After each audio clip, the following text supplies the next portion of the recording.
205 pounds, 5'11", low center of gravity. But the thing that impresses me most about Lewis is the tenacity of his running style. He does not go down on the first hit.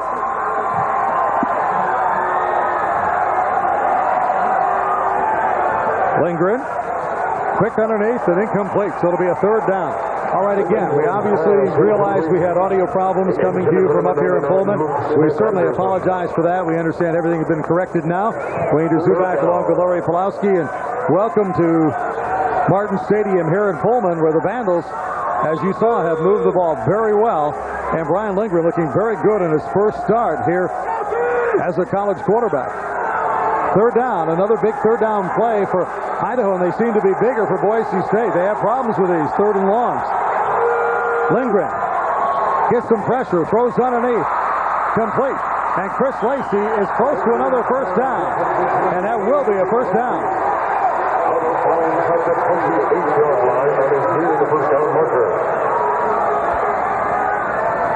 Let's take a look at our Mercy Orthopedic and Sports Therapy Clinic injury report. Peter Namas back strain, he's playing. And Jace Willey's just got a little banged up shoulder that's been bugging him for a while. He's also going to be in the game. So really the injuries don't affect the starting of these two players, but they are things to watch throughout this game. Right now, I tell you what, Idaho is averaging 18 yards of play.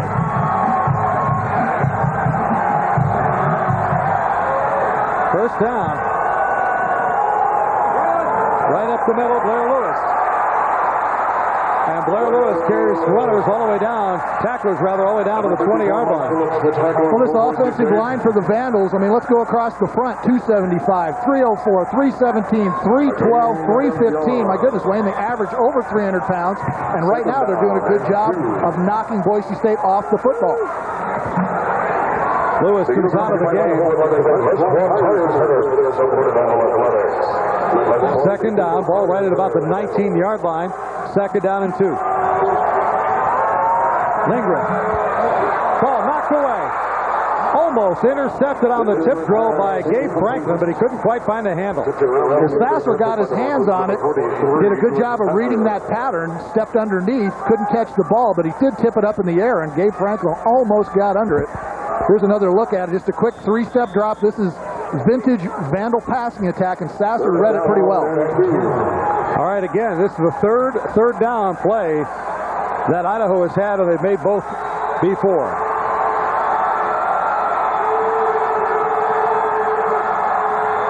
Third down and 2. Tenor is the running back.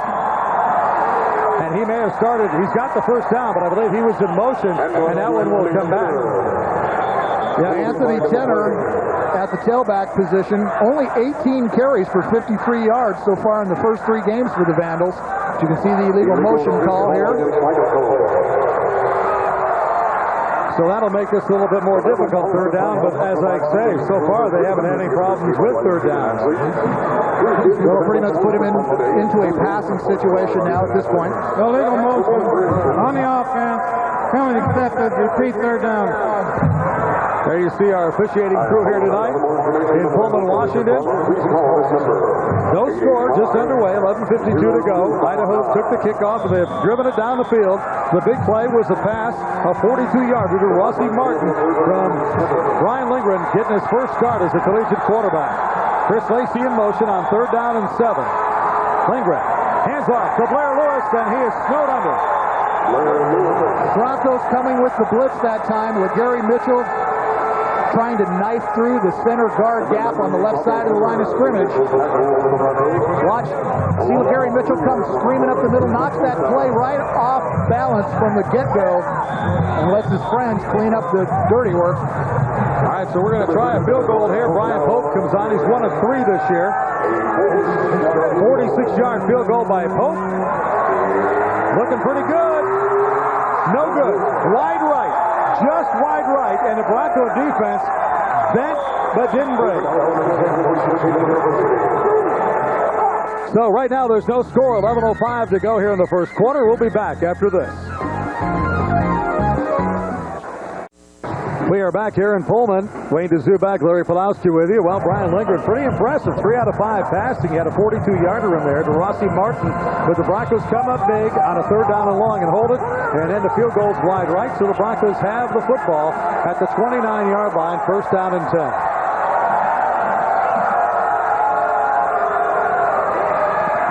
10. Dinwiddie to Fanucchi. And the pass was not catchable, so there was no call there. He had some pretty tight defense. Take a look at that Broncos starting lineup on offense, and here's a pretty good offensive line. Played very well last week. Well, we talked about Namas. He's got a little bit of a back strain, but he's okay. The rest of those guys are all in good health. Take a look at the backfield and the receiving crew. Fanucci, Swilly, and Putsier, the guys that really put up the big numbers in the passing game. And, of course, Ryan Dinwiddie at quarterback. 2nd down and 10 now as the Broncos whip to the air. On 1st down, Dinwiddie, straight drop back to Swilly. And Jay Swilly is short of a 1st down, but it's about a 9-yard gain. And now another flag flies. We'll have to check this out. So we've had a couple of penalties already against the Vandals, actually 3, and we have our 4th flag of the night. Let's take a look at this ground level shot. Swilly had to go up near that ball, floated a little bit on Dinwiddie. If he throws his normal spiral, Swilly gets that ball just a little bit earlier and can turn up. Ball foul, personal foul against the defense. Another personal foul against the Idaho Vandals. The 2nd personal foul, 4th penalty tonight. And that 3rd penalty killed him too. They had the center of the back was in motion, and he did pick up the 1st down, and they had to bring it back and replay it again. Let's take a look at the Q Sports starting lineup. Looking at that defensive front. Howard back and middle. Yeah, big guy. And then the backfield there, Jordan Kramer, been around for a long time. Dinwiddie out to Fanucci. Fanucci looking for a block. Breaks away. Fanucci, the 20. He's going to score. Boise State on the scoreboard. Lou Fanucci tight roping down the left sidelines. Got a great block from Jeb Putsier to get him going, but boy, he really accelerated down the sidelines. Sweet Lou. Now they're going to say he stepped out at the 26. We couldn't see it from up here, but the official did. He said, no, he stepped out at the 26, so it's not a touchdown. Official explaining it to the crowd now. Well, he was awfully close to that sideline. You can definitely see how he might have stepped on the white. So they'll still get a nice gainer out of it, and it was an excellent designed play, a screen pass, quick screen to Fanucci, had a couple of blockers out in front of him, and as I said, Jeb Putsier made a nice block to spring him through the first wave of tacklers. All right, so no score yet. 10:27 to go here in the 1st quarter. 0-0. Boise State with the 1st down. Ball at the 26-yard line of the Vandals. Brock Forsey trips in the backfield. Tripped over his own guy. He got caught up, and Matt Hill kind of got knocked off the ball a little bit and was in the backfield, or he was pulling, and they collided, clicked heels, and down goes Forsey. That play really kind of had disaster written over from the beginning because Dinwiddie tripped a little bit as he came back from center, and then Forsey trips. So the Broncos are faced with a 2nd down and 14. Ball back to the 30.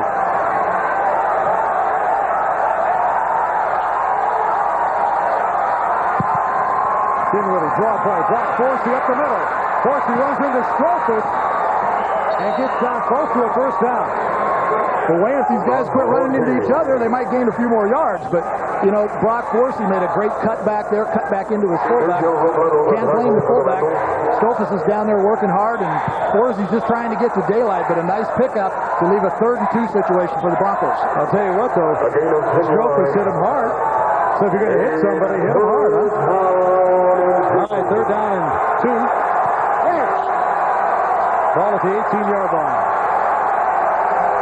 The pitch to Brock Forsey. Cuts it back. Has the 1st down. And he'll mark it at about the 12-yard line.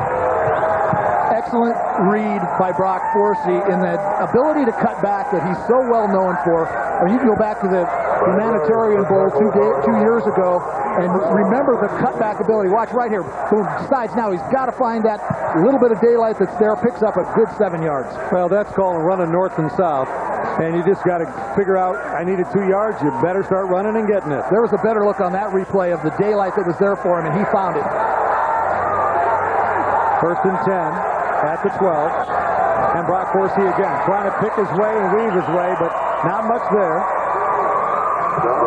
I think they're going to have a lot of trouble trying to run right at Will Beck.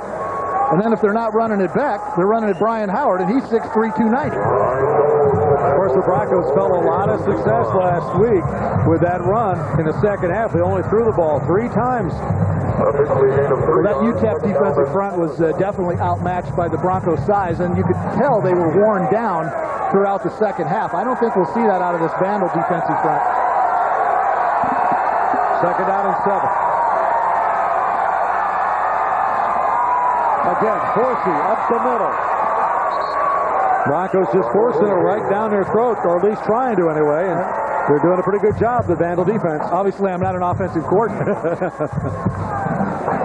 You can tell my play calling ability would be significantly different than what we're seeing here, but they obviously see something. And they're trying to establish that running game up the middle, so we'll see what that plays to later on in the game. Yeah, well, I do agree with you there. I was a little surprised to see him go up the gut on second down and 7.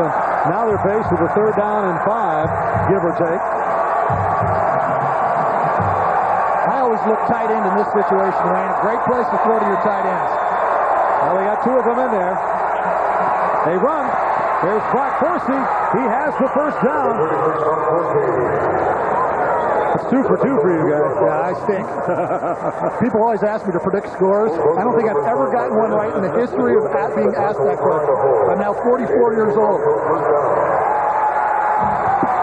Ryan Dinwiddie right now, 2 out of 3 passing for 30 yards.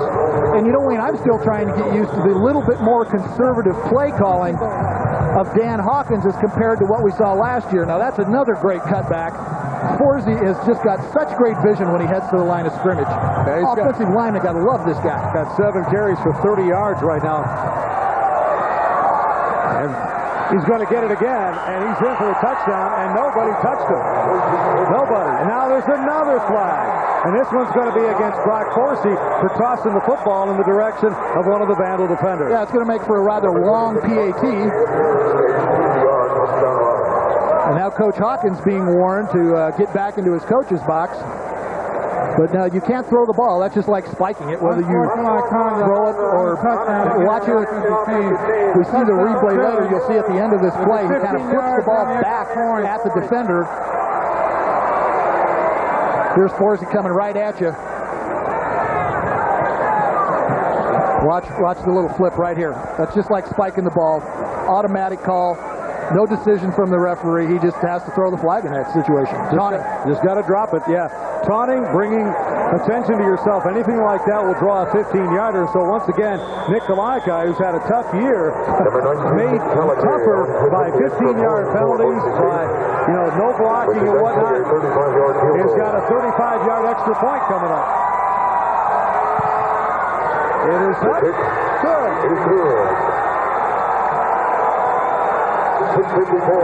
So Boise State, Brock Forsey, the touchdown. The Broncos have taken a 7-0 lead with 6:54 to go here in the first period. We'll be back on the Broncos Television Network.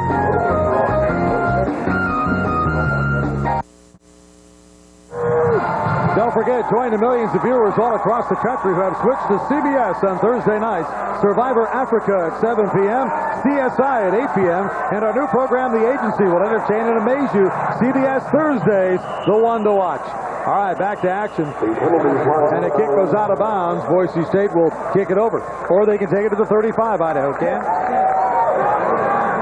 Let's go down to Jeff Taves. Jeff, what's up? First things first, Hugh Brady, after 34 years, is calling it quits. He's retiring in Idaho Sporting Goods. Gary Craner made me mention it. I know he mentioned it to you, Larry. Best of luck to you and your family. Emotions on the bench. Dan Hawkins was warned by the referee to not go past the 25. And what Hawkins wanted to do was give an emotional lecture to Brock Forsey. Very upset with that. And so far, it seems like the Vandals' emotion into this game is really working against them. And Boise State's calm, quiet confidence is working. Wayne? All right, thank you, Jeff. Appreciate it. Idaho took the ball at the 35-yard line. Hand off to Blair Lewis, and he is stuffed back there. Tony Altieri on top of him, but who was that stuffed him? That's Phillips. Phillips getting his first start at that defensive end, the left defensive end position. Mike Phillips coming up with a big play there, and that's a young guy out there too, Wayno. That's going to be a loss of about a yard. He's not young in years. He's listed. Well, I'm going to check this. You check on that. I'll go with this, okay? Ball sitting at the 34-yard line. Second down, about 11. Nobody in the backfield for Lindgren. He throws underneath the coverage. It is complete. And the Broncos finally converge, but not before Idaho gets the first down. Ethan Jones. Well, that was a well-designed play by the Vandals. Well-designed, and a lot of receivers in the pattern. The Broncos lose Jones somewhere along the line, and you can see we talked about Wes Nurse in the pregame show and how they were going to be tested. He had to come all the way across the formation with Ethan Jones, man-to-man coverage by the Broncos there. So the Vandals are back in Bronco territory at the 47-yard line. A lot of new people coming in. Rossi Martin, who had that big catch, and Chris Lacey going to go wide to the right. Orlando Winston comes to the near side. First quarter, 7-0 Boise State. Lindgren went to call an audible, I believe, and clock ran out. Clock ran out, okay. There's a quarterback mistake when you're starting your first game. Head ball. Go in the game. Get the offense. 5-yard penalty. First down. So penalties continue to really hurt the Vandals here.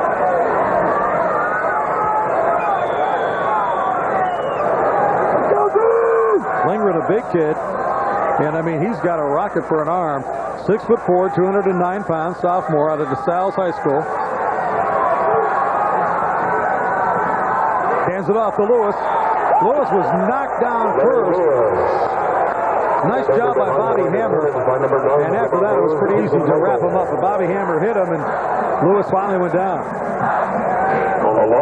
Bobby Hammer, a 265-pounder. Little headbutt on the, well, I was going to say diminutive running back, but Lewis is really not that small at 205 pounds, but short in stature. And you saw the almost a headbutt. Quentin Michael was there to clean it up, and Lewis had to stumble down. Second down, 16. Ball at the 46-yard line, back in Idaho territory. Lindgren. Plenty of time to throw, looking against Gabe Franklin. And Gabe Franklin, what a great job he did on Josh Jellenberg that time. He was there stride for stride with him. Boy, and Lindgren just showed you some arm strength there. I'm telling you, Wayne, he didn't rear back and throw it. He just flicked that ball 35 yards down the field. Well, I was wondering how their guys, you know, they talk about John Elway, how he threw the ball too hard. One of the things I first thought of when I watched him throwing the ball on the sidelines is how do you catch this guy's hot pass? I mean, this thing really rockets. He's got some juice on it, and he had about 5 yards too much air under that one. But I'm telling you, I bet this kid's got range to throw 50 or 60 yards in the air with no trouble. All right, big third down again. 3rd and 16, long for Idaho, and now we got a flag. I think there's too many people in the game for Idaho. There's only 10. There's only 10 there? Too few. So now the officials... There's no penalty on the play. There's no penalty. Timeout, Idaho. For not having enough. They throw it when you have too many. So that's why I figured, hey, what the heck? They got too many out there. So Idaho wants to call timeout, get this thing figured out, see who should be and should not be in the game. 7-0 Boise State here at Martin Stadium in the first period.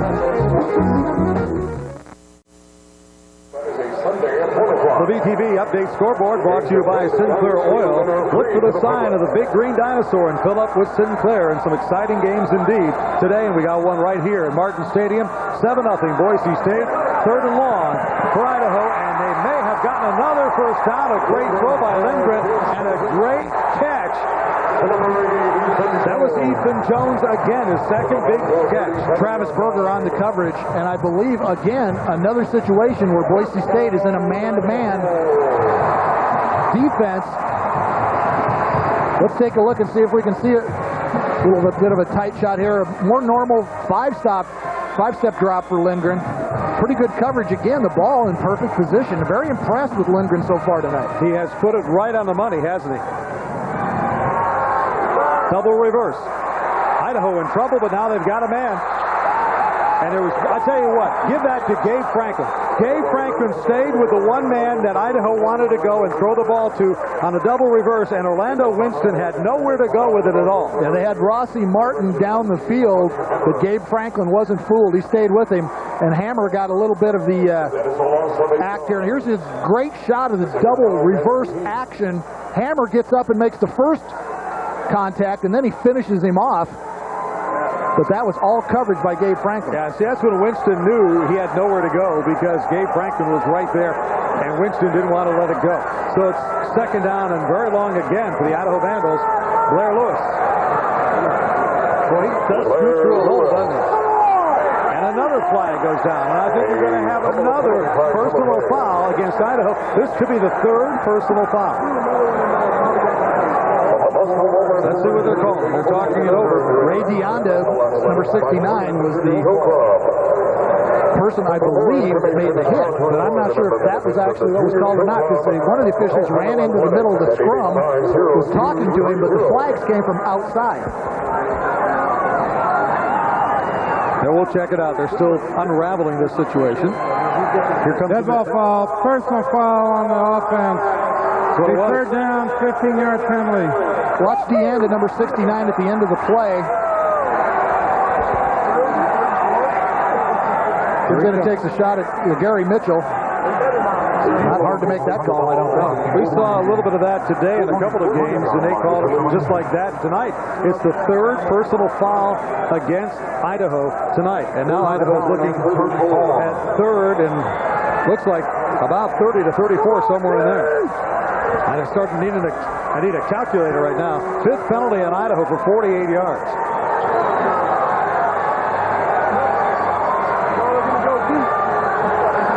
Lindgren. Blair Lewis. And he just gets whatever he can, so they have a little chance maybe to pin Boise State down. Some of the crowd here kind of booing that draw play. You know, there's not much you can do. Boise State was in a prevent defense, had guys way back. You got a lot of yardage to go, and I think Idaho's just saying, well, let's just get a few yards, get a good punt off here, and see what happens. Hey, and you never know. You might break that draw play, too. That happens in that situation once in a while. Maybe you pick up big yards. Ryan Downs comes on to put it away. Gilligan lets it go behind him. Great deke. Yep. Great decoy by Gilligan. And so Boise State will have the football at the 20-yard line. Welcome to our Bronco Television Network viewers in South Central Idaho, watching on KMBT Channel 11 in Twin Falls in the Magic Valley, and our viewers in Eastern Idaho watching on KIDK Channel 3 in Idaho Falls, Pocatello, as well as our flagship KDCI Channel 2 in Boise. Thank you all for tuning us in tonight on the Bronco Television Network. Your choice of the finest game hospitality. Series started back in 1971, Paul. Unbelievable. And so many things have happened. They both went on to the Big West from the Big Sky, and then, of course, Big West dropping football, and Boise State landing in the WAC, Idaho in the Sun Belt. Idaho starts their Sun Belt Conference play next week at Middle Tennessee State. Boise State will be at Rice. David Michael out to the 31-yard line. First down game on first down. David Michael definitely has different running styles than Brock Forsey. Forsey's the classic tailback, cutback kind of guy. David Michael, an incredibly talented athlete. We saw him on the field before the game with his T-shirt on. I mean, this kid is a rock, and he is quick, and those feet, look how quick those feet move. Even in slow motion, they're moving quick. David Michael has 10 touchdowns in 14 career games. He says he doesn't mind backing up Brock Forsey. He just says that he feels every time he touches the football, he has to make something big happen. Michael. Vandals doing a good job of stretching that out. The game maybe of a yard if Michael's lucky. Broncos have not had a lot of luck running to their left to the Vandal defensive right side. They've had more success going the other way, so we'll see if that pans out as the night goes on. But a great job by the Vandal defensive front to stop that for no gain. Yeah, officially no gain, so it'll be 2nd and 10 as you look at Dan Hawkins. His team up 7-0 with 1:36 and counting here to go in the first period. Reverse. David Michael looking for a block. Can't find one. Nice defensive play there by Idaho's Patrick Libby. Yeah, that play takes a long time to develop. Let's watch the action from our end zone camera. Goes to Forsey and then to the wide receiver coming back around, or actually what is two running backs in the game, but he's coming out of the slot. Great reaction there by the Vandals to keep that to actually a loss of 1. Yep, 3rd down and 11 now. Clock running out, first period. High formation for the Broncos. And they hand it off. No, they don't. Nice fake. Wide open, Billy Wingfield, and he was overthrown. He was so wide open, and I think when Ryan Dinwiddie saw that, he just had a little bit too much oomph. That was a great play-action fake. I thought Brock Horsey had it. Sold very well up the middle. Wingfield wide open at the 30. But the pass, again, a little bit too much adrenaline in some of these throws by both quarterbacks, both young sophomores. And look how open Wingfield is. 10 yards. I mean, there's 10 yards between him and a defender. So the Broncos. Keith Shetler back there to kick it away. Pretty good boot. Taken by Winston. There's flags all over the place. Might have gotten an inadvertent face mask the way Winston's head went back. Yeah, I'm pretty sure that's what we're going to see. And, you know, the coverage team for Boise State's done a pretty good job. But one of the things that I'm a little concerned about sometimes is the first guy down, he takes the shot full speed. That's great, but sometimes you need to break down and contain that receiver. Actually, the penalty on the Vandals. Really? Blocking it back? No, that's what they're saying. I thought the blocking at the point of where the receiver caught the ball. They block it back on the return. 10 yards. They're moving it back. First down. So whether we thought it was good or not, doesn't matter. Well, I thought it was a face mask simply because of the way Winston's head went back. Right kind of there, but I guess now that I see it in slow motion, I can see nothing was there. And I didn't really see a block in the back either. I think they're going to call it on Tolbert 32, but that's not a real, not much contact there to be calling that penalty. All right, so the Vandals are moved all the way back to the 21-yard line. Total offense now pretty close, but 7-0 Boise State leads it. And again, Blair Lewis, so you can see why he averages 5.7 yards per carry. He's a tough kid. Anthony Tenner, who was the starting tailback for the most part last year for the Vandals, find himself sitting on the bench most of the time right now. He comes in to spell Lewis, but that's about the only time you see him. 2nd and 6 as the time runs out here in the first period. So we have played 15 minutes of football here in the Palouse at Martin Stadium in Pullman, Washington. And the Boise State Broncos on a touchdown by Brock Horsey lead at 7-0. We'll be back after this on the Bronco Television Network. Stay tuned at halftime for the Heart of the West Ford Stores halftime report. We'll have all the scores and highlights of today's college action. It's the Ford halftime report coming up after this quarter. We're getting ready to start the second quarter of play. Boise State up 7-0. Idaho with a first down and 10. And Lindgren rolling to his left. Stretching it out. The pass is complete. A nice hit by Wes Nurse. The pass to Belzer. And Christopher Belzer looks like he's going to pick up a first down. Well, there's some pretty impressive quarterback play by Brian Lindgren. He kind of put the bait out for Quentin Michael. Michael couldn't make the decision whether to come up and take on the quarterback. Watch the rollout here and watch Michael. Michael's kind of in no man's land out there, and he just flips it over. Quentin doesn't know whether to go to the receiver or to come up and hit the quarterback. Lindgren now 5 out of 7 passing. Blair Lewis pops it outside.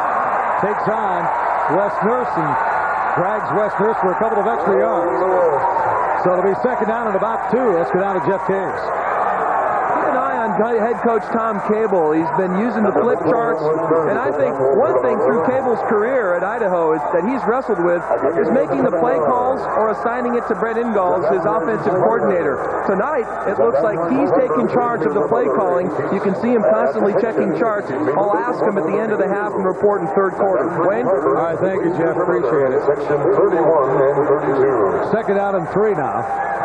Ball at the 41-yard line. Lindgren, 3-step drop. Again, a nice pass out there for Winston. Gabe Franklin was right on him. But they are picking on Gabe Franklin. They're going for the long ball. They're not afraid to do that. Well, in our player Atkinson Mirror and Glass player profiles at the start of the game, we had the choice of 2 cornerbacks that they were going to go after. We thought it'd be Wes Nurse. Obviously, Gabe Franklin's getting the call, because that's about the 5th time they've gone at him. Well, what happens is when you go on it on second down and 3, you come up with third down and 3. So let's see what they do here. Blair Lewis, here comes the blitz. He's the only running back. There's a flag down, and Blair Lewis is down right on top of that flag. So we'll check it out. Well, there's an old saying for linebackers that every once in a while you got to sell your soul to the 4-hole. But Gary Mitchell is the guy that got the call on this one. Interesting call here. It's going to be 4th down and about a yard. Or 2 maybe. Or do you back him up 15? It was holding, or 10. It's holding against Idaho. And I think you back him up. The way things are going on third down for Boise State, I don't know. I think they're going to turn this puppy down. Holding. Coaches are saying no. Penalty decline. 4th down. Yeah, see, where they marked it, he's about 2 yards shy. And that really leaves the Vandals with no choice but to punt it. Punt team now comes out onto the field. We got it all. Thought for just a split second they might take a chance. But inside your own 45-yard line, probably not the place on the field to do that. Line down, Speck. Pretty big punter. He's 6'5". Watch for a hard count here. Watch for head bob. They just snap it quick. And it's off the side of his foot. Almost hit a Bronco. Gilligan picks it up. Gilligan trying to find the wall. We got flags, and I think the Broncos are going to start deep in their own territory. Chris Foster, I'm not sure if you can't tell the front or the back of a guy, but he just creamed one of the Vandals in the back. I mean, that was so obvious. Any of the stands in the upper row, any of the fans up there could have thrown that flag. That turned out to be a pretty good kick. It was terrible. It came off his foot on the right side, but when it hit the ground, it rolled the right way if you're a Vandal fan.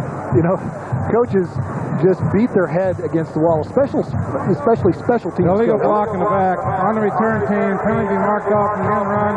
Half the distance to the goal.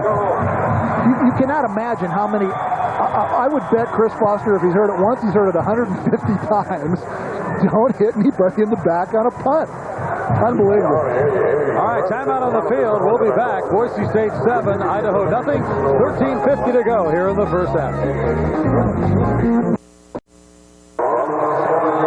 Wayne Zubak, Larry Pulowski with you. Welcome back here to Martin Stadium. The Boise State Broncos after that penalty all the way back to the 7-yard line. First down.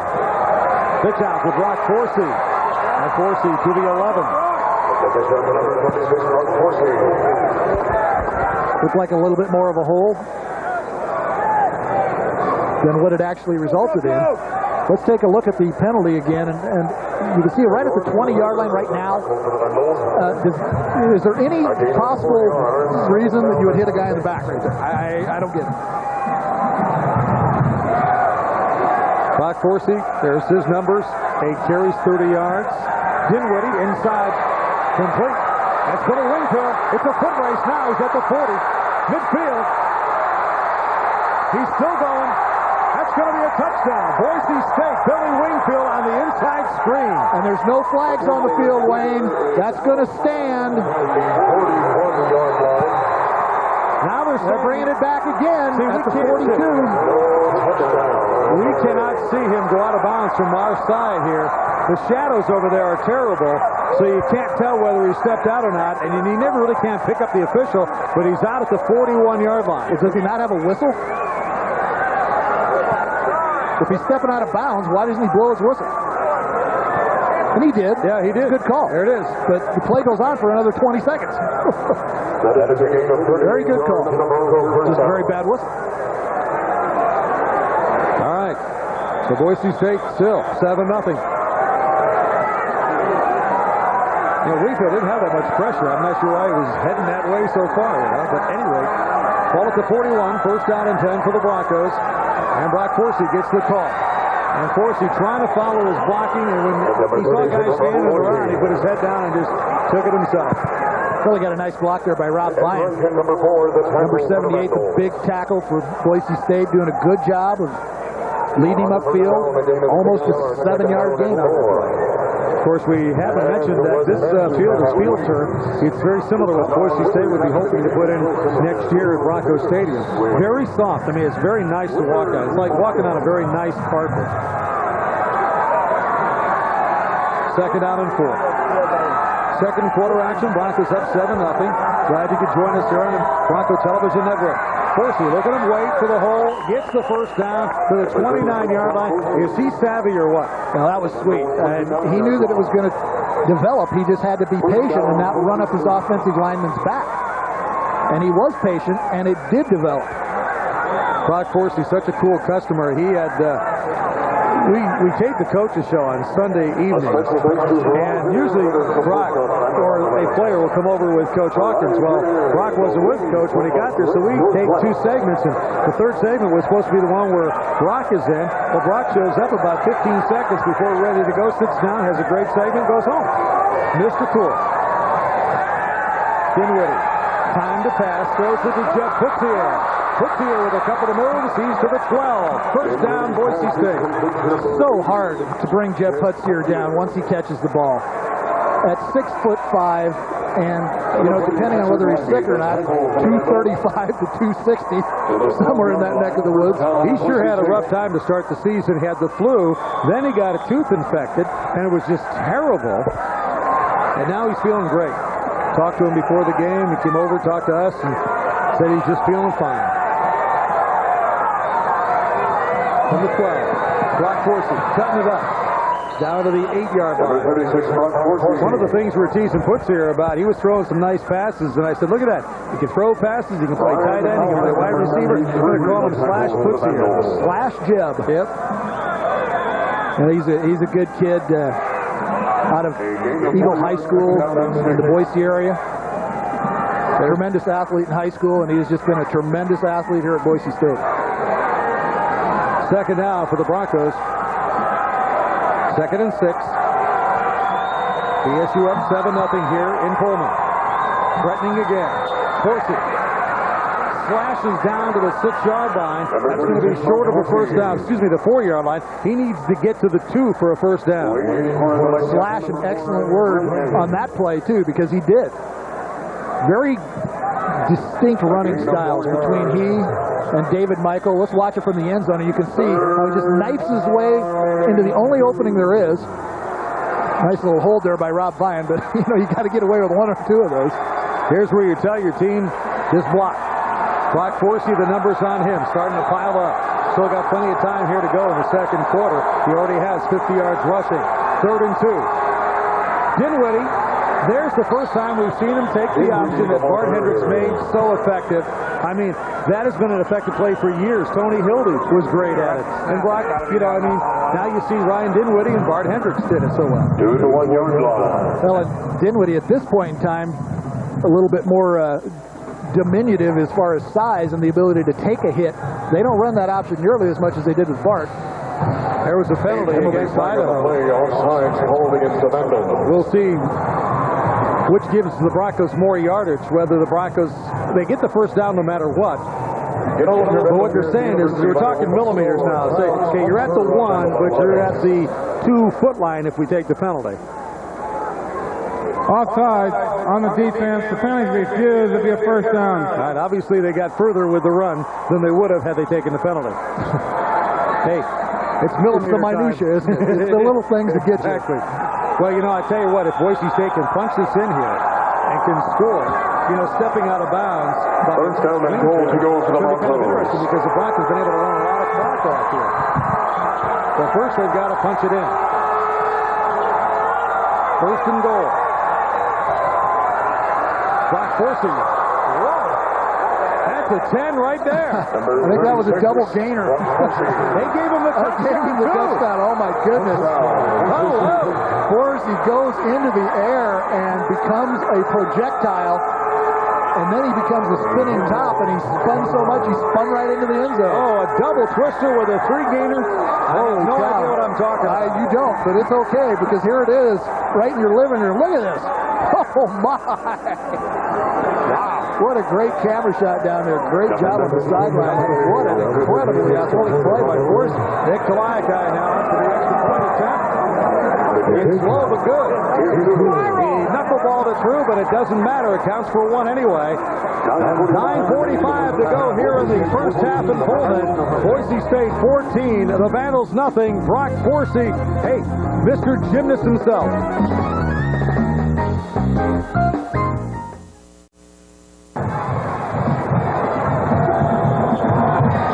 Let's take a look at our McDonald's Smile of the Day. Now, these young ladies are having an awfully good time. McDonald's Smile of the Day brought to you by your local McDonald's restaurant. You bet. Blair Lewis takes it at the 2-yard line as the Broncos kick off. After that, Lewis has got a little running room. Broncos finally bring it down. Boy, this guy's dangerous. Dude's a tough customer to bring down, isn't he? Well, when I was watching him warm up, one thing I noticed, he's got 25 in it. 25-yard I mean, he's got some legs on him. And you want to try to arm tackle that? No way. Strong upper body, too. I mean, just look at his arms. Very well put together young man. He's earning his keep tonight. All right, Broncos lead it 14-0 here. Lindgren has completed 5 of 9 passes for 99 yards. Lamar is 42. So he's looked pretty good in here at quarterback. There's the stats, even if without speaking. And the ball's at the 27-yard line. First down, 10 for Idaho. Lindgren. Letting it fly. Got Chris Lacey all alone. First down, Travis Burger makes the stop. But Chris Lacey beat his man, Wes Nurse, and Travis Burger came over, but we do have a flag down at the 35. So hold on. Little play fake up the middle. And then a really nice throw by Lindgren. Perfect to Chris Lacey, his favorite receiver by a mile. But I think they might be bringing it back. Well, this looks like the fact that the players are staying around at 35 for so long, looks like that's going to be negated by this flag. But the officials, as you see, are having a conference. Chris Lacey was let's listen to the call now. There's no penalty. The play was legal by rule. Interference would have been called, but the pass was ruled to be uncatchable. First down. Say what? That's what happens when those guys talk too long together. Wow. So it is a first down, as we called it the first time. Another big gain is, I'll tell you, Brian Lindgren just keeps building on those numbers. Oh, Chris Lacey was hot last week, too. 6 catches for 106 yards against the Huskies. He's got 14 catches on the year. He's averaging 16 yards a catch, and you can see why. Yeah, he's the go-to guy, no question. So now they're just straightening everything out. We'll get things going in a second. All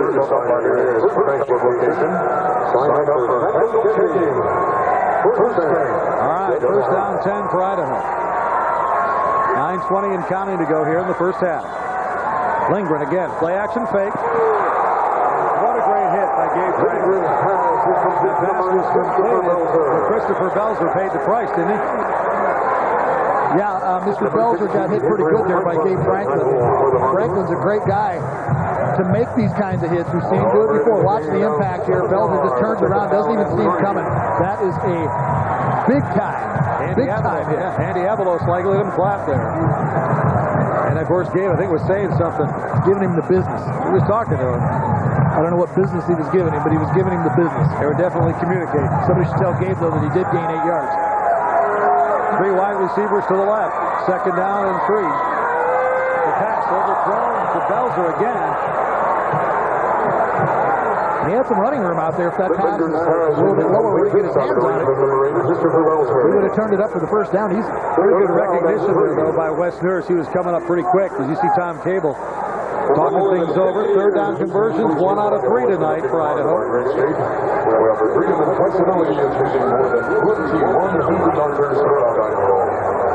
Play clock down to 14, so it took a long time to get that play in here. Let's see if Lindgren, the young new quarterback in there, picks it up. He's down to 6 on the play clock.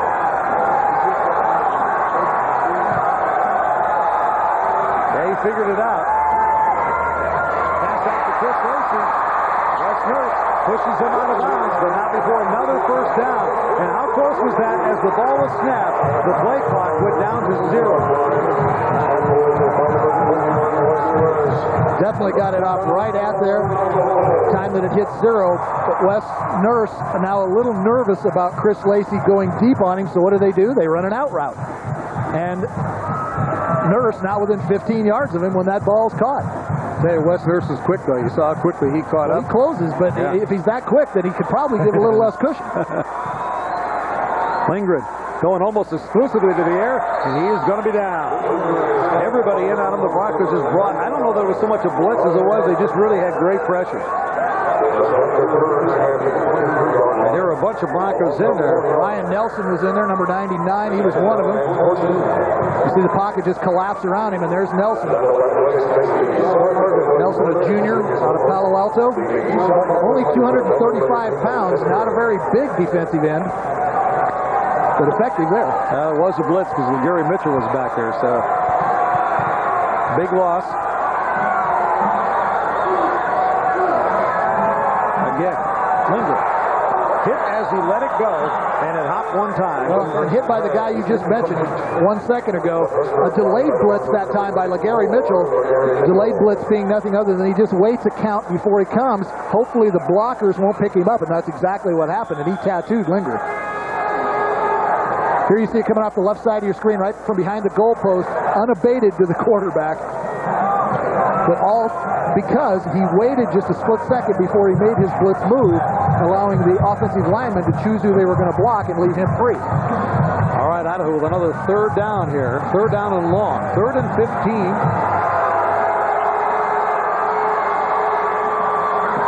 Lindgren rolls right.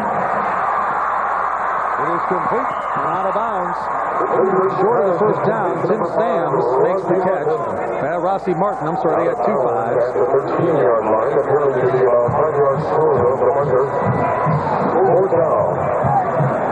Rossi Martin's had a couple of nice catches tonight.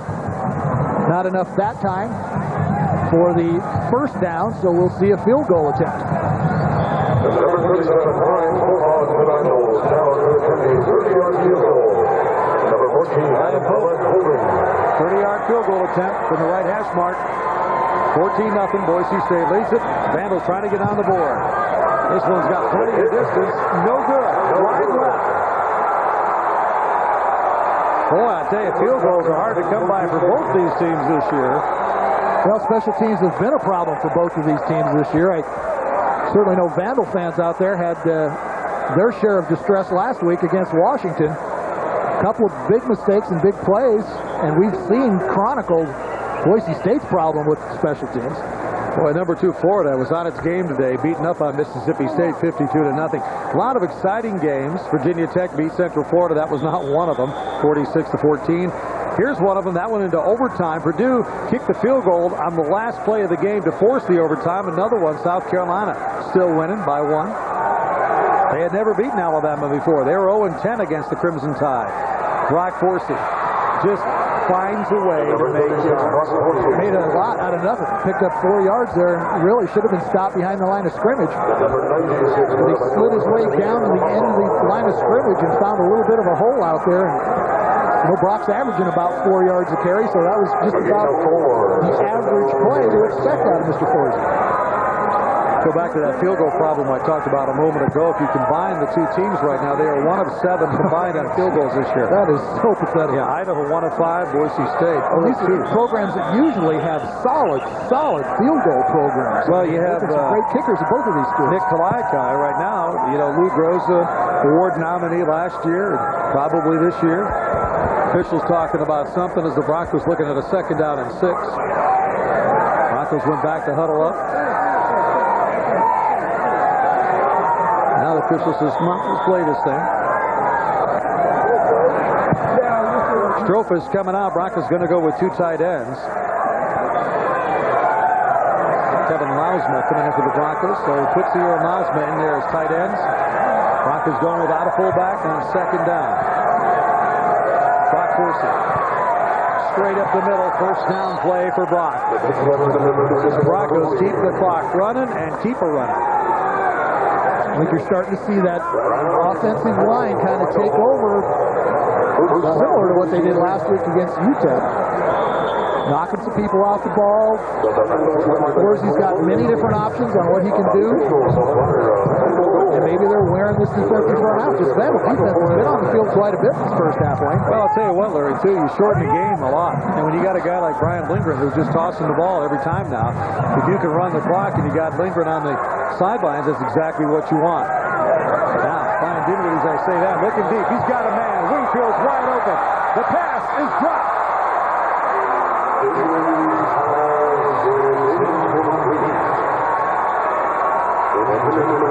Well, good throw there, Wayne. He was right on the money. Ryan Dinwiddie, number 7, had number 8 in stride. Little play action fake.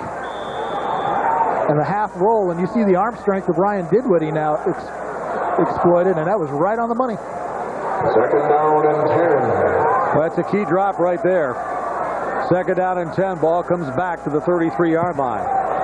David Michael in for Brock Horsey at running back. Dinwiddie, a long count. Passing out complete to O'Neal. Did he have control? He was juggling it for a while.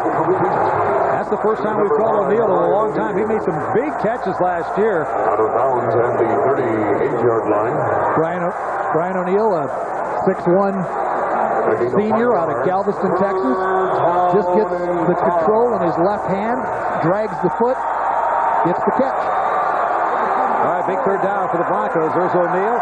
Jay Swilly now, and we haven't called Jay's number tonight. He's been very quiet. 3rd down and 5. This is a good place for 1st down Swilly. And I think you're going to see David Michael in this play.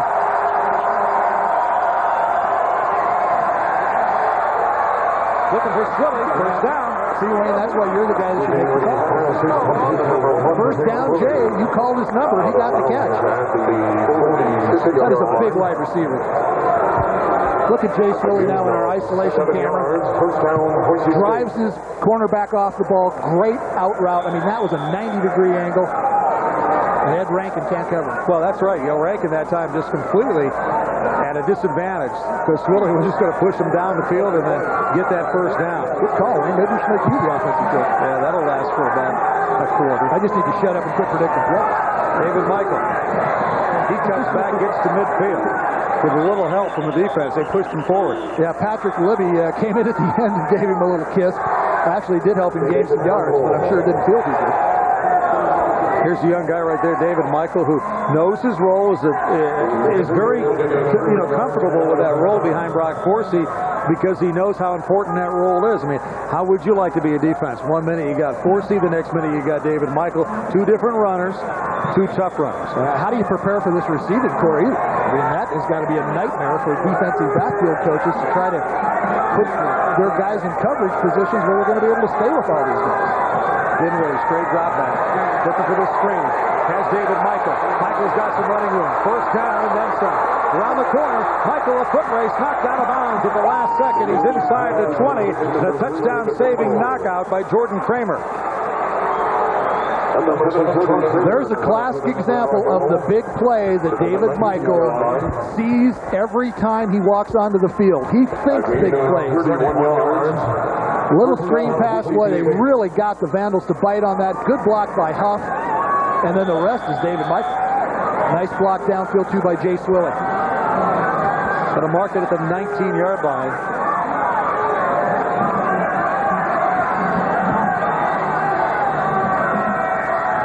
side screen, and Wingfield had nowhere to go. The Vandals really read that one well.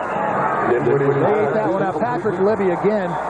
Kind of a swing man. He's a linebacker by position. There's a flag on the field also. He's a linebacker by position, but he's also a very good pass cover guy. Look at that read. What a great read by Patrick Libby. I mean, that was perfect. That's textbook outside linebacker play. Yeah, that's when you know your keys. You know you've been looking at films and studying stuff. Great job there. Ryan Dinwiddie, 8 of 11 passing tonight for 140 yards. Ball. First and foul.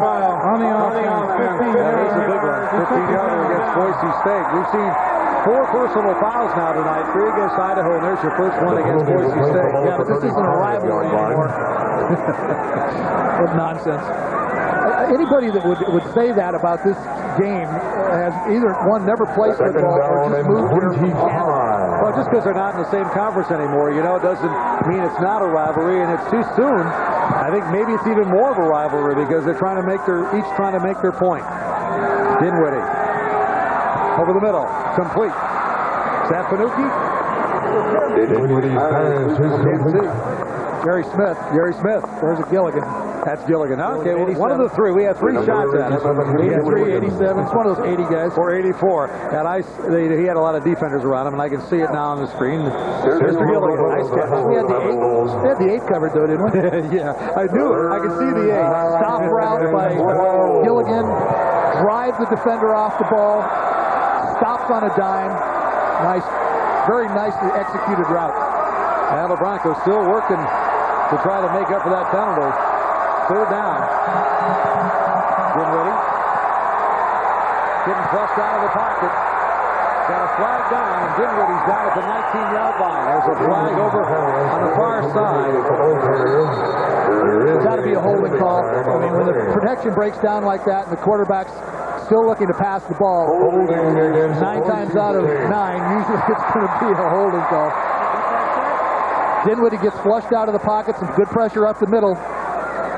Forces him to get out and move, and the hold was back behind him. But a good hit by Brad Rice on Dinwiddie. Well, they're going to back it up. They got to back him up. Broncos are in field goal range if they don't take the penalty. So they're talking it over with Rice. But the deal is, you know, Boise State's got a field goal attempt. They don't back him up. On the offense, refused. 4th down. Hey, with the way they've been kicking field goals, I think I'd make them kick. Let's see what they've got. I don't know. I'll tell you what, you got to back them up 15 yards. I mean, that last PAT was a line drive that was about 2 feet over the crossbar. That doesn't breed any confidence in your kicker. Well, they'll mark it at the 27-yard line, now the 26. So, a 36-yard field goal. Well, I tell you what, his PA guy said a 42-yard field goal. We should just be quiet. From the 26, 36-yard field goal attempt by Nick Kalaika. I'm sure he'll make that one. That's good. Now they're good. I didn't see the flag. There's a whistle. Really? Stop the play. And it was true.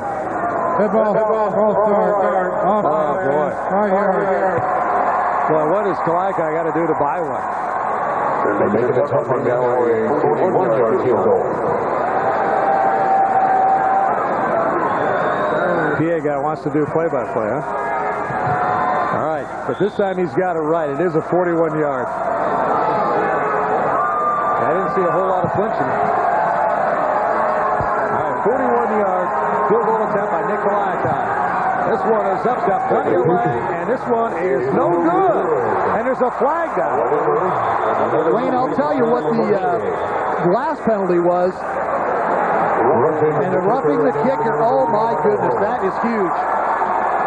That is huge. 1st and 10 for Boise State. The last field goal, the reason that there was a penalty on it, there were 4 guys lined up to the right of center. Running in the kicker. They're going to call running into the kicker a 5-yard penalty. So he'll kick it again. It's not a first down. They just said running in rather than roughing. See if we can see the infraction. They did run into him, and Cable's upset, but that is a run-in. It's not a roughing. But there was contact. The right call. Yep, it is the right call. Running into the holder. Running into the holder. Number 7. No, he ran into the kicker. A 36-yard field goal attempt 36-yard field goal. You know, Nick better get one because his legs got to be getting tired. And this one is good. All right. Back to the original outcome. Just check for flags for a second. No flags. No flags. All right. So a 36-yard field goal by Nick Laragan with 3:07 to go here in the first half. And the Boise State Broncos have jumped to a 17-point lead here in Pullman. And the full moon is out, and I'll tell you what, that's why we got some weird stuff happening. Kickoff's going to be taken out of the end zone by Blair Lewis, and he gets back to the 10-yard line.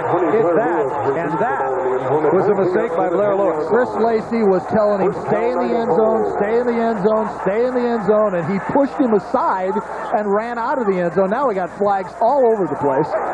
And Chris Lacey just walked over to Blair Lewis and said, I told you to sit on it.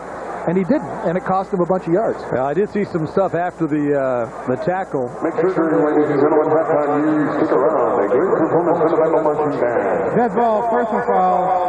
Personal foul against Boise State. Dead ball, personal. Against the receiving team. Penalty cancel. First down. All right, that's what I saw. I saw a couple of guys going at it, and I wasn't sure who threw the first punch, you know. What? That's actually, what is it, 6 personal fouls now, so to speak. And 1 roughing call. Wow. Didn't result in the first down, but it resulted in 3 points. All right, Lindgren coming in here. He's 10 of 16 now for 172 yards. He really has looked impressive.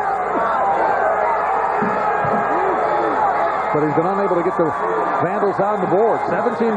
Boise State leads it. 2:58 to go here in the first half. The Vandals with only 11 yards rushing so far in this first half. Lindgren flips it out. Incomplete. And now you can see Blair Lewis is getting really upset. And it looks like the Vandals are kind of self-destructing. Well, maybe Blair should be a little bit more tolerant since, you know, it was his mistake in the first place that got him back into the 10-yard line. Lindgren just, again, flips it out. That was catchable. Look at him. He's not a happy camper. Now he's telling Lindgren about it. And Chris Lacey's just laughing in his Cheerios saying, I told you you should have stayed in the end zone. So incomplete pass, second down and 10. Screen. That's Lewis. And Lewis is out to the 19-yard line. Very close to a first down. He'll be shy, so it'll bring up a 3rd down and 1. Pretty nicely designed screen that time. Chauncey Acco, the linebacker for Boise State, just didn't make a quick decision to come up and take on those screen blockers, and if he would have, it might have been a little bit less of a game. So Tenor comes in, Lewis goes out. I was going to say, you can just see Lewis wants to take over the game. Give me the ball, he's saying. But Tenor made. Gotta look for him going over the middle. Tenor. He had to get to the 20 for the first down. Let's check that out. It's going to be close. Let's go down to Jeff Caves on the sideline. Jeff? You know, one theory that's going to be tested here soon is Tom Cable's theory that this team, Idaho Vandals, have to keep their dauber up. They can't get their dauber down, was this quote in their own press release. They have not scored a touchdown in the first half of now any game this season. If they can get some points on the board, I think they have an opportunity to turn it around. If not, you got to question how they're going to go into the locker room, and we'll talk to Tom after that and find out. Wayne? All right, thanks, Jeff. By the way, they did get the first down. The nose of the ball had to touch the 20-yard line, and when he comes up the line of scrimmage, look where the nose of the ball is. There, you see it there. It's just touching the 20. How close was that?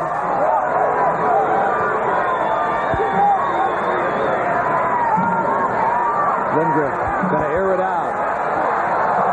Both players going up for the ball. Nice play by Gabe Franklin.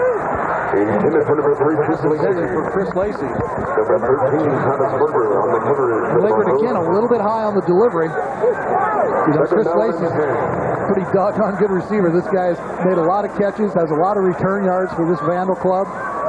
But that one just way over the top, and good reaction to the ball by the Broncos.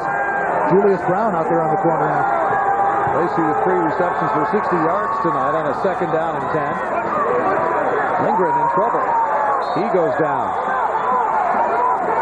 And the Broncos record their second sack of the game. That was supposed to be just a quick slant routes. Lindgren came out from under center, looked, pumped for his receiver, but the receiver was covered. Boise State, first time out of the half. And in that design play, he didn't have a secondary receiver to go to, so he had to pull it down and run.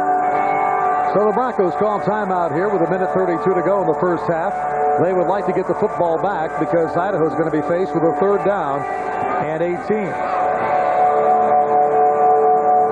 Bronco cheerleaders made the trip up here to Pullman. Pretty good crowd on hand. For a while, I didn't think there was going to be a lot of people here, but now it's turned into a pretty good crowd on a beautiful night for football here in the Palouse. So 134 I haven't seen an attendance number yet, but I'm sure it's going to be pretty good. Take a look at our Sinclair scoreboard. Boy, UCLA didn't get the shutout, but I thought it was 38-0. Now 38-7. They came and scored at the end. Right at the end there. Another exciting game. That game went back and forth right there about 10 times. Clemson, 3-point winner. Yeah, 91 points. They were rocking and rolling. Washington with a comeback win. And they were down 21-10 in that ball game, Washington was. Oh, look at the Michigan Wolverines. They got a Michigan fan there, huh? Wolverines beating Illinois, 45-20, your final score. Only a fan because I was born there. But all the allegiance I have to it. Hey, Nebraska won today. They beat Missouri, and Eric Crouch, 95-yard touchdown, run the longest from the line of scrimmage in Nebraska history. You would think with all the great running backs they've had there that it wouldn't be Eric Crouch that would have it. Anyway, third down and 10. Over the middle, complete. That's Belzer again. That's Belzer with the first down. Travis Berger, when he went to make his cut, slipped just a little bit. Or he might have been able to give Belzer a little bit more trouble in making that catch, but Belzer went up high, made the good grab. Berger recovers and makes the tackle, but not before the big gainer. He saw the time, really, that Lindgren had to pass, but wow, Idaho, look how wide open Belzer was. And that due to the slip by Berger. Not that he wouldn't have made the catch. Now Boise State has called a second timeout. They must want this ball back pretty bad, I guess, huh? I would want to let this clock run here because this Lindgren guy, he's got an arm. Are you sure Boise State called that timeout? I'm not sure. They said second timeout of the half. Maybe it was Idaho that did it. Yeah, it was Idaho. Okay, so Idaho has one more timeout left. Boise State has two. Well, right now, Lindgren, 12 out of 20 passing for 201 yards in the first half. But he hasn't put any points on the board yet. So he's passing underneath the coverage, and the Broncos are coming up with the big plays when they need to. Jeff Caves on the sideline. What do you have for us? We're going to be talking to Dan Hawkins here in just a minute, so you guys may want to throw some things back and forth. We also want to talk about Boise State's confidence right now. It's got to be very high. BSU's looking to take this to 3 games in a row over Idaho. That would be the best streak since the streak that Larry Pulowski's team started. 5 in a row from 77 through 81. So we'll see what happens. We'll talk to Hawk. Wayne? You bet, Jeff. And Pulowski, by the way, takes complete credit for that 3. I trained him well, Wayno. Trained him well. Of course, I don't want to talk about the loss in 76 or the tie, if you could, the only tie in the history of it, in 75. You guys, you former Broncos. Lindgren gets some pressure from the backside.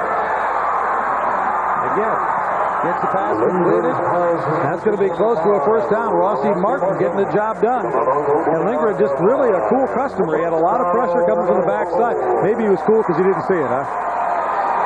Gabe Franklin with the coverage. Chaunciaco also there. Clock running again, as you see.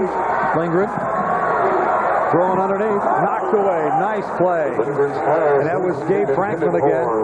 Covering Rossi Martin. Number 16, Gabriel Franklin had his fingertips on it for the Broncos. Second down and 10. Gabe Franklin playing some pretty heady ball for a redshirt freshman. Take a look at the end of this play. Watch the drive. Great break on the ball by Franklin. That's pretty solid cornerback play. Actually got his hands on that ball. As you guys see, 1:10 left on our Taco Bell 2-minute clock. Second down and 10, just inside Bronco territory at the 49.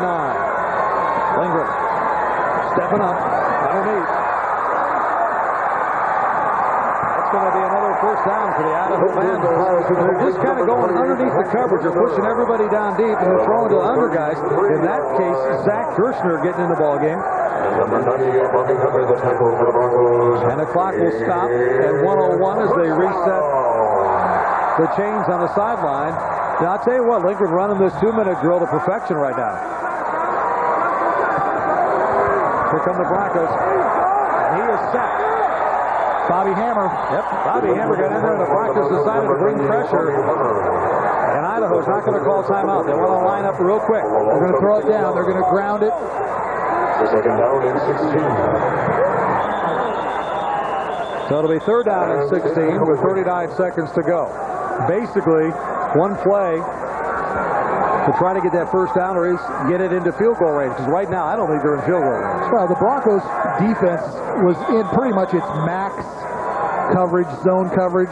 They weren't bringing anybody. They were letting the 4 defensive linemen come up the middle. That time, they did blitz. You see Quentin Michael in there. LeGarry Mitchell was coming. And Bobby Hammer made the sack. But when you're in that prevent so-called defense and you're not bringing any pressure, yeah, the underneath routes are supposed to be there. That's how it's designed to work. You're giving them the underneath routes. Yeah, no question. A lot of people don't like that prevent defense because you do give up so many yards. Idaho uses their final timeout. And they had to because their play clock was down to 2, and they didn't even think about getting the play off. Well, maybe they saw a defense that Lindgren was a little bit confused about. Remember, this is his first start. They were still in the huddle. I think they forgot about the play clock. When he grounded the ball, I think they thought, well, we have all day in the world, so they had to use their final timeout. So now they're in trouble. If they don't get the first down, Larry, then they got in trouble. How quickly can they get the field goal team on to try that? I'm not even sure they're in field goal range at this point. So that's what I'm saying. For some reason, they got third down and 17 at the 40. If they were to get it down to the 30 without getting a first down, they might be able to try a 47-yard field goal. But they're out of timeouts now. Here's that last sack again from ground level. Hammer just got off his block in a big hurry. He wasn't even blocked. He just kind of gave the guy the old shove. He got some token resistance, and that was about it. So Boise State still with 2 timeouts. Not that they're going to need them here with 39 seconds to go in the first half and a 17-0 lead. Broncos, the brain thrust on their side, talking about all the trick plays that could possibly happen. Tom Cable, obviously, looking at maybe some trick stuff, too. Don't forget, coming up, the Ford halftime report. The scores and highlights are part of the West. Ford Stores halftime report. But here we go. Third down and 17 for the Idaho Vandals. And Lindgren looking to throw it deep. Jim Franklin there makes the interception. Fumbles the football, but they're going to say it was down by contact at the 1-yard line. Now they're saying it's not an interception. Well, we got 2 guys going to talk. So it is not an interception. So one official ruled that as Gabe came down with it, the ground knocked the ball away. The other said he never had control of it. And so it's 4th down, and you're out of field goal range, so here's one more play for Idaho.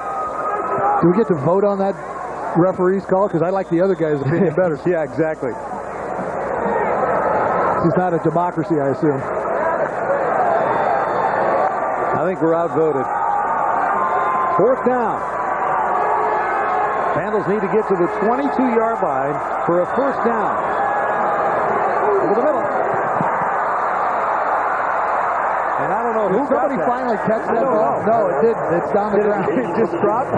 Travis Berger had it out there for a while. It was sitting on his shoulder like a parrot. Did you see that? It was sitting right on top of his shoulder pad like that old green talking parrot. All right, the Broncos have 20 seconds, 2 timeouts. What do they do?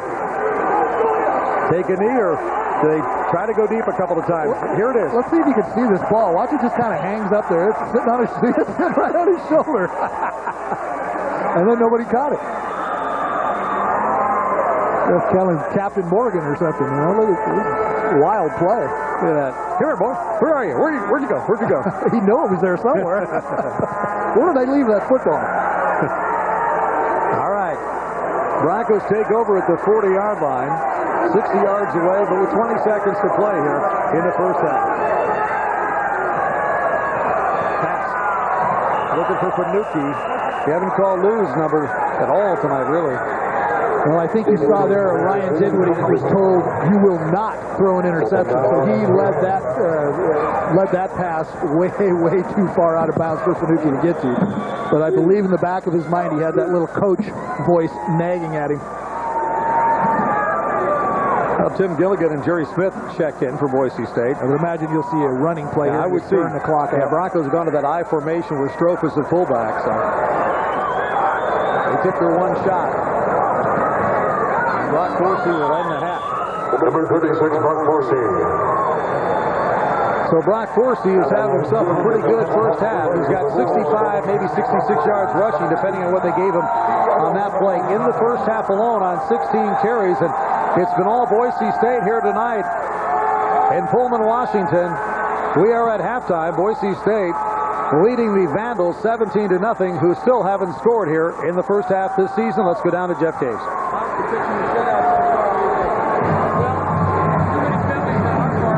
We're killing ourselves that way. I thought we had some momentum offensively. We missed a couple of big plays.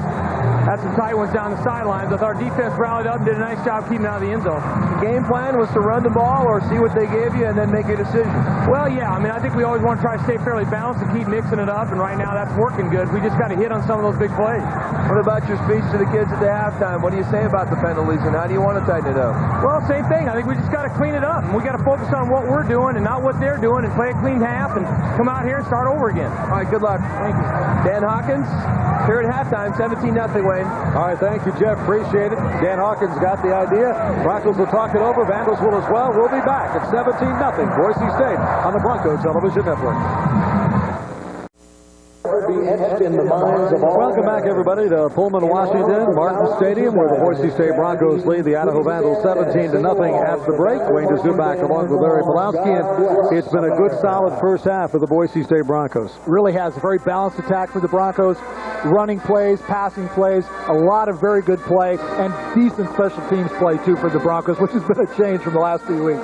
Talked about Brock Forsey, the kind of first half he had. Take a look at some of the highlights, and we'll start with Brock Forsey going in for the first touchdown of the game. Yeah, untouched off of the right side. Then, unfortunately, a little taunting penalty there. But then it's an aerial attack by Brock Forsey. That's unreal. And somehow he cartwheeled his way in, and the Broncos were up 14-0, and then they got a field goal right there from Nick Kaliak. It took him a while. It took him 3 kicks. The flags were flying everywhere, and it was 17-0 at the time. Now, Idaho, their 2 scoring opportunities came on field goal attempts by Brian Pope, and as you can see, one was wide right, and one was wide left. And they are now like 0 for 4 on the season for field goal attempts. Well, I'm sure that the Broncos and Bronco fans can certainly feel their pain because the kicking game has been a woeful part. But let's take a look at the stats. Look at that rushing yardage. Unbelievable. Not unlike what I thought I'd see out of Boise State, but very unlike what I thought I'd see out of Idaho. The passing game has been it for them. 4 yards net rushing. That is just really got to make Tom Cable squirm, being an old offensive lineman. And Blair Lewis, who is averaging 88 yards rushing per game, has 11 carries, 24 yards. So, I mean, he's down around 2 yards a carry max.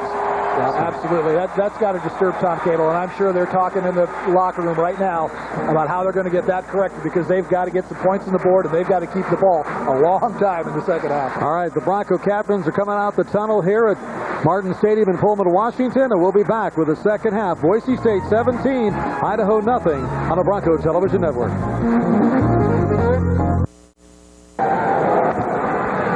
Wayne Dzubak, Larry Pulowski with you back here in Pullman, Washington, with the Boise State Broncos coming out at halftime, lead Idaho 17-0. And while we're in Pullman tonight, we're going to be way down in Texas next Saturday. We're going to Texas. Our next live Bronco television broadcast will be next Saturday, October 6th. The Broncos travel to Houston to take on Rice University. This live BTV broadcast airs at 6 p.m. all across the Bronco Television Network. It'll be the first of 7 straight Western Athletic Conference games for the Broncos, who started WAC play last week in Boise, beating UTEP 42-17. And here's a Vandal fan you just saw a moment ago, just happy to be here, happy to be having some ice cream, whatever the case may be. And the Boise State Broncos with a 17-0 lead. And as they come out here in the second half, third quarter, what do they have to establish, do you think? Well, I think from Boise State's point of view, they want to just continue to exploit the areas that they feel comfortable with. You can see the game plan by Dan Hawkins is relatively, in certain circumstances, conservative. They're not going to do anything to get themselves in a lot of trouble, and I think that'll continue. But defensively, they need to continue to put pressure on Lindgren. 200 and some odd yards passing, 229. That's too many yards for him to be throwing the ball. They've got to slow that down. I think the Vandals are going to come out and just say, hey, we've had our opportunities. We just need to get on the board, because they're really not doing anything too wrong, except that rushing game is not where it needs to be. Well, Brian Lindgren right now has thrown 26 times in the first half. He has completed 14 for 229 yards. The problem is the pass isn't working to put points on the board. It seems like that alone is not going to get the job done. Well, they're really not getting into Boise State, into the red zone. I mean, they're not getting inside the 20 with legitimate scoring opportunities. So they're racking up a lot of yardage between the 20s, but they're not getting inside the 20s to do any serious damage. Brian Lindgren, 3 carries for minus 13 yards. A couple of sacks here tonight. We told you about Blair Lewis's number, 11 carries for 24 yards, no touchdowns. Brock Forsey, on the other hand, 16 carries, 67 yards, and 2 touchdowns. And David Michael, 4 carries is all, 13 yards receiving. Billy Wingfield has 2, but the one he would love to have back is the big drop, and he hate to point that out, but you know he wants it back. Jace Woolley has 2 receptions tonight, and then David Michael, Lou Fanucchi, Jeb Putzier, Tim Gilligan, and Brian O'Neill all have 1, so a lot of guys have gotten into the act. That's pretty much standard operating procedure for these guys. When you have all those tools at the receiver position, you need to use them, because they all like to touch the ball, and when your leading receiver only has 2 catches, but you have 8 guys on the board with catches, that's a beautiful thing. All right, Brian Pope will kick off to start the second half, and Brock Forsey and David Michael are deep. And this is just a little pooch kick. Going to come down at the 29-yard line, and I'm not sure who got the up man for Boise State. Rocky Atkinson. Is that who it was? So Rocky makes the catch, and then, I'll tell you what, the reason you see that, you saw that all last week from Utah. You're going to see it tonight from Idaho. They haven't had to kick off much. That was their first kickoff. Boise State has just been unbelievable on kickoff returns. You got David Michael averaging 33 yards of kickoff return, and Brock Forsey at 25, and they could break it at any time. Well, and Idaho's opponents have been averaging 37 yards of kickoff return, so there's another reason. So the Broncos, by default, get great field position at the 32. Lindgren out to Wingfield. Wingfield makes a nice little move to get out to the 40-yard line, and a flag. We cannot start this game without flags, I guess. Well, if that's a personal foul, it's because I believe the defender led with his headgear. Watch the end of this play. You can see, I believe, what's going to be a personal foul.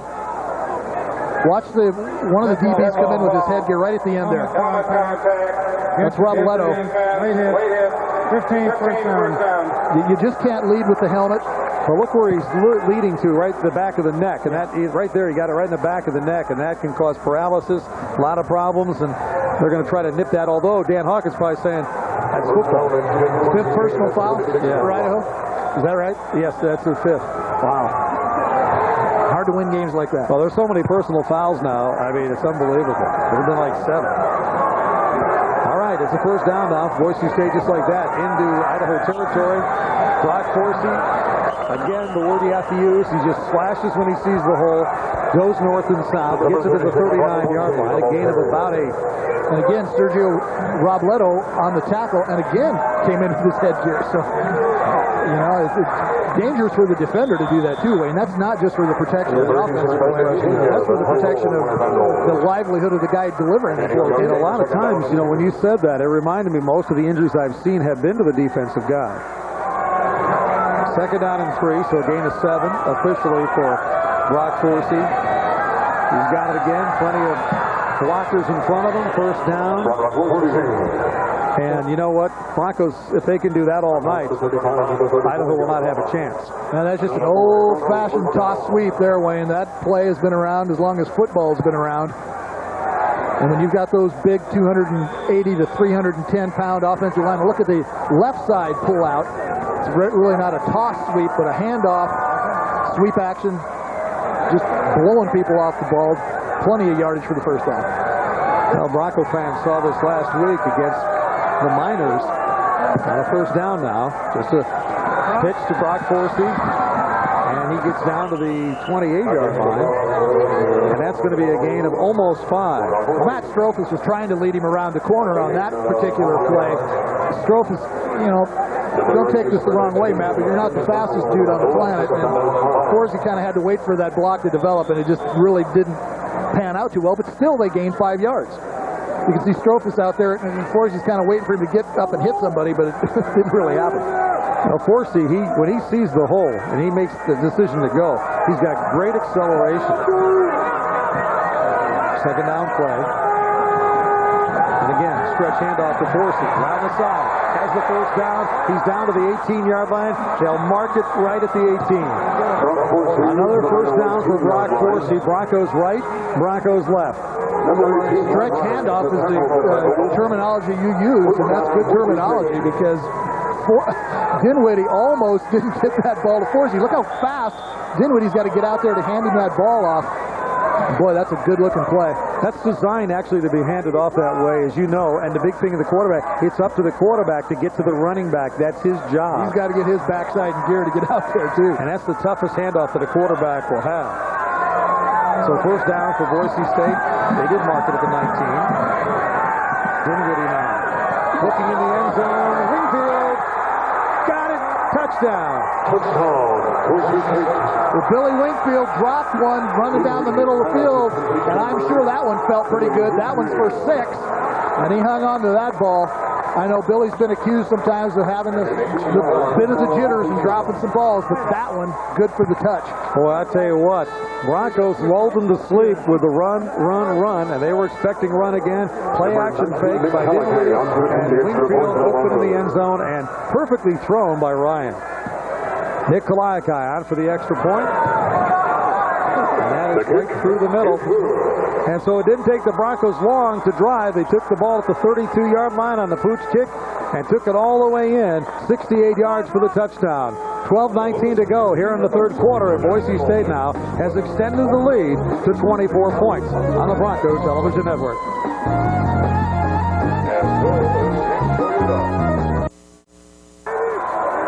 Back here in Pullman, 24-0 in favor of the Boise State Broncos. Stay tuned at the close of tonight's game for the Carls Jr. in-your-face play of the game. Carls Jr., if it weren't for us, some guys would starve. Blair Lewis trying to cut it outside, not a good decision. He really had nowhere to go because the Boise State Broncos kind of cut him off, didn't they? When that Clint Feminist, they kind of pushed him outside. I think it might have been.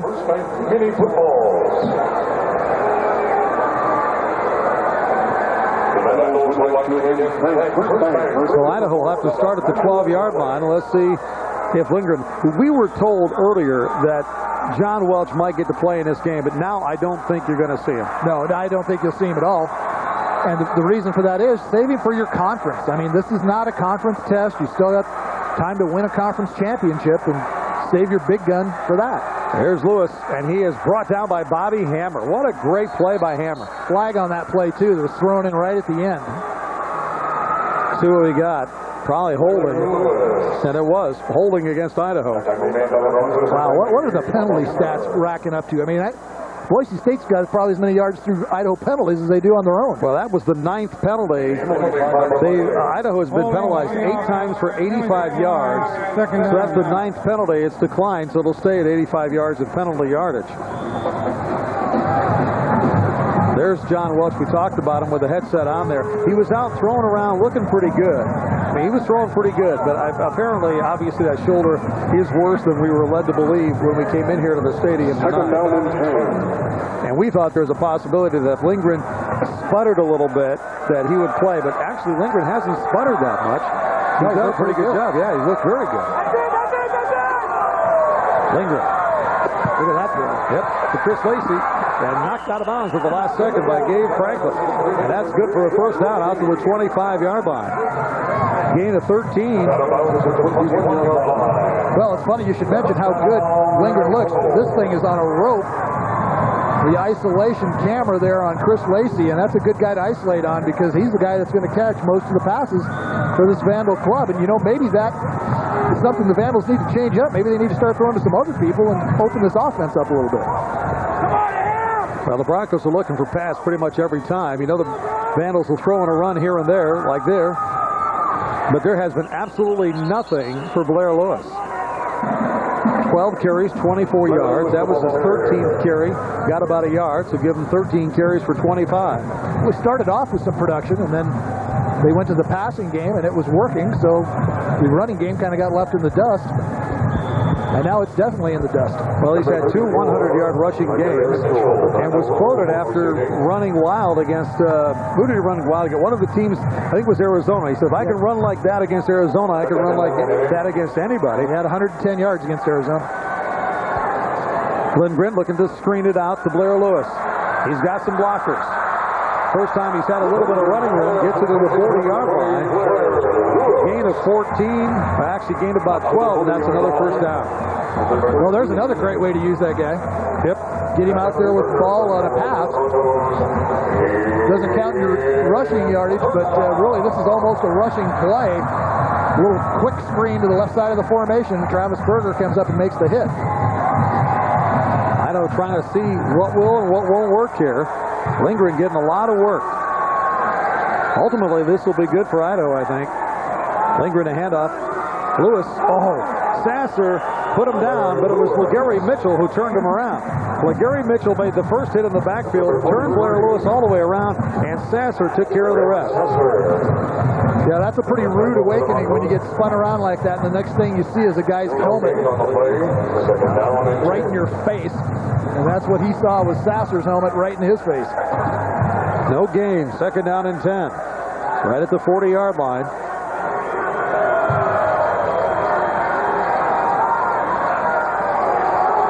Chris Lacey beat his man. He beat Greg Franklin with a nice throw out there by Lindgren.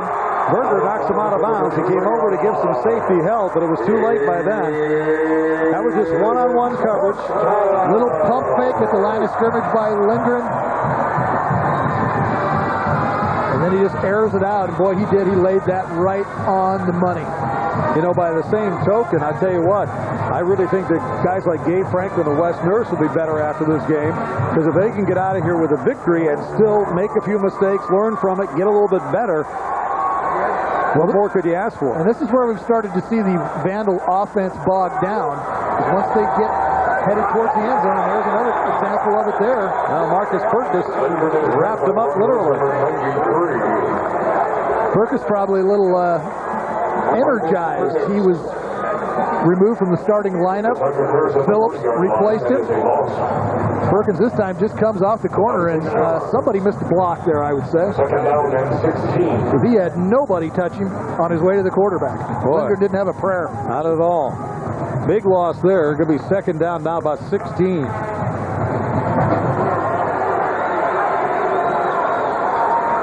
Blair Lewis spins, staying alive. He's got some running room. He's going to score. Blair Lewis, a great run. He breaks loose. Touchdown, Idaho.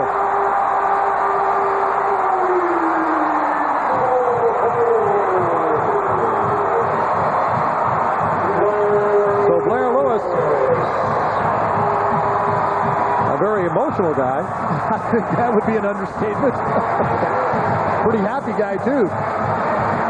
Just takes it right off the left side. Couple of missed tackles. A great spin move there, and he just accelerates, and you see some speed out of this young man, too. Well, a 40-yard touchdown run. Watch the spin move to get out of this tackle, and then he peels out of the end zone. No good on the extra point. Boy, kickers are having their problems here tonight. So, a great run by Blair Lewis. He puts Idaho on the board, but it's still Boise State 24, Idaho 6, when we return on the Bronco Television Network. We are back here at Martin Stadium in Pullman, Washington. There you see Tom Cable, arms crossed, watching his team again with a boots kickoff. Broncos take it.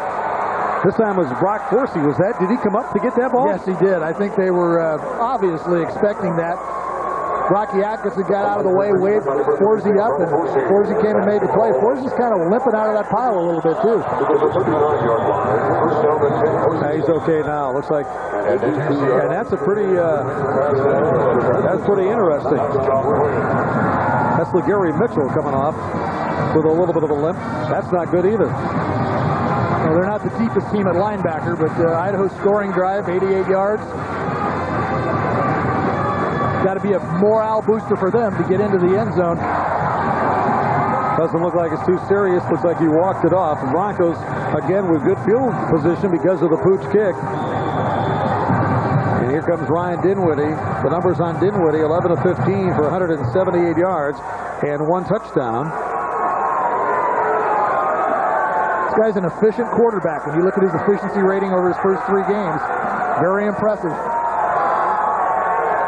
David Michael in the backfield. Michael running, breaking. He's got some running room, and he's got a first down, and he's near the 45-yard line of the Idaho Vandals.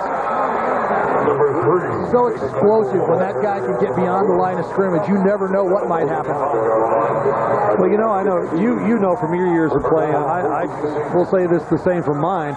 There's nothing more frustrating than when you're trying to get back into a ball game and you've got a team like Boise State that can run like they're running. The clock's moving, they're getting first downs, and you can do nothing about it. First down, just shy of the 45-yard line. Dinwiddie looking for Swilly, and Swilly catches it on his knees, and that's where it'll be. Right there at the 38-yard line. Dinwiddie's pass is complete to number 1, Chase Swilly. We talked about the arm strength of Brian Lindgren. There you saw the arm strength of Ryan Dinwiddie. That ball on a line out to Jay Swilly. Gain of about 7. And you notice that Boise State's really coming up with safe passes.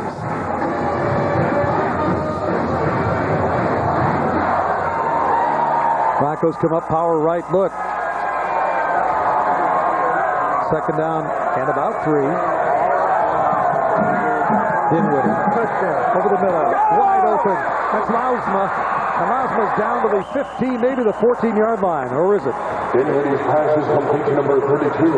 That's Feminist. Feminist. I'm sorry, I thought that was 82. Lausma. It's Feminist. He doesn't play very much. Boy, what a big play.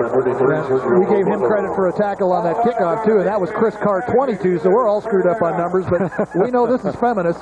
Well, that's nice to see in there. You know, all I could see was the 32 looked like an 82, but hey, Feminist it is, and he's down to the 14-yard line for a first down. Well, whoever he was, nobody was covering him. Yeah. Because he was running down the middle of the field all by himself. Well, that's great. He doesn't get in here very often, but what a big play.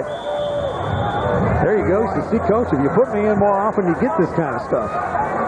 First down for the Broncos at the 14. High formation. David Michael looked for him to get the ball. What the Vandals did. They stopped him for a loss of 1. Yeah, they pretty much thought if 3 was back there, he was probably going to get it, not double 3. Strophus also in the backfield as the fullback. Michael nowhere to run there. That play had no chance. Yeah, Brad Rice, the guy that came up and made the tackle, but there weren't a whole lot of Vandals fooled on that play. Well, he was one of the guys that came up and made the tackle. Yeah. Because by the time this thing's over with, he made the first hit, but he had about 3 or 4 buddies helping him later. A lot of black jerseys there. Loss of 2, so it'll be second out and 12 now is what they're saying. Here you see the clock running. Boise State trying to run as well. 24-6, Boise State. David Michael cuts it up behind a couple blocks. Down to the 5-yard line. He is short of a first down by a yard. You cannot believe how quick David Michael's feet are. I mean, you just watch that kid run through that line of scrimmage. He looks like a buzzsaw. I mean, those things are just churning. The feet are quick. Watch this replay. If you can just watch his footwork as he's coming through the middle of the line of scrimmage, look at those feet. I mean, he has got some incredible balance. Third down and 1 for the Broncos. Right at the 5-yard line. The sticks are right at the 4. Dinwiddie. He's going to take it, and he takes it in for the touchdown on the quarterback option. And there's really no option there. He just is going to find which hole to go, and in for the touchdown. Ryan Dinwiddie, and the Broncos are up 30-6. Very rarely are you ever going to see a pitch inside the 5-yard line on an option. Even if the play really isn't there, unless it's just wide open to pitch it out, that's a dangerous place to pitch the ball. He found the hole, didn't he? Did you see that block by Matt Hill? Well, Matt Hill's pancaked the guy. He's an animal. He is just an animal. Grangeville native. So Nick Kalayakai on for the extra point attempt. Nick getting a workout here tonight, and it is good. And so he is perfect on PATs, and Nick's got a field goal here tonight, so he's off to 9. He's feeling pretty good about himself. 6:11 to go here, third quarter, and the Broncos have stretched it to a 31-6 lead on the Bronco Television Network. Tyler Jones kicking it off. Short kick, right to the yard line. Lacey trying to get right side. This guy's dangerous. Look out, he's outside. He's loose. Lacey out of bounds at the 43-yard line.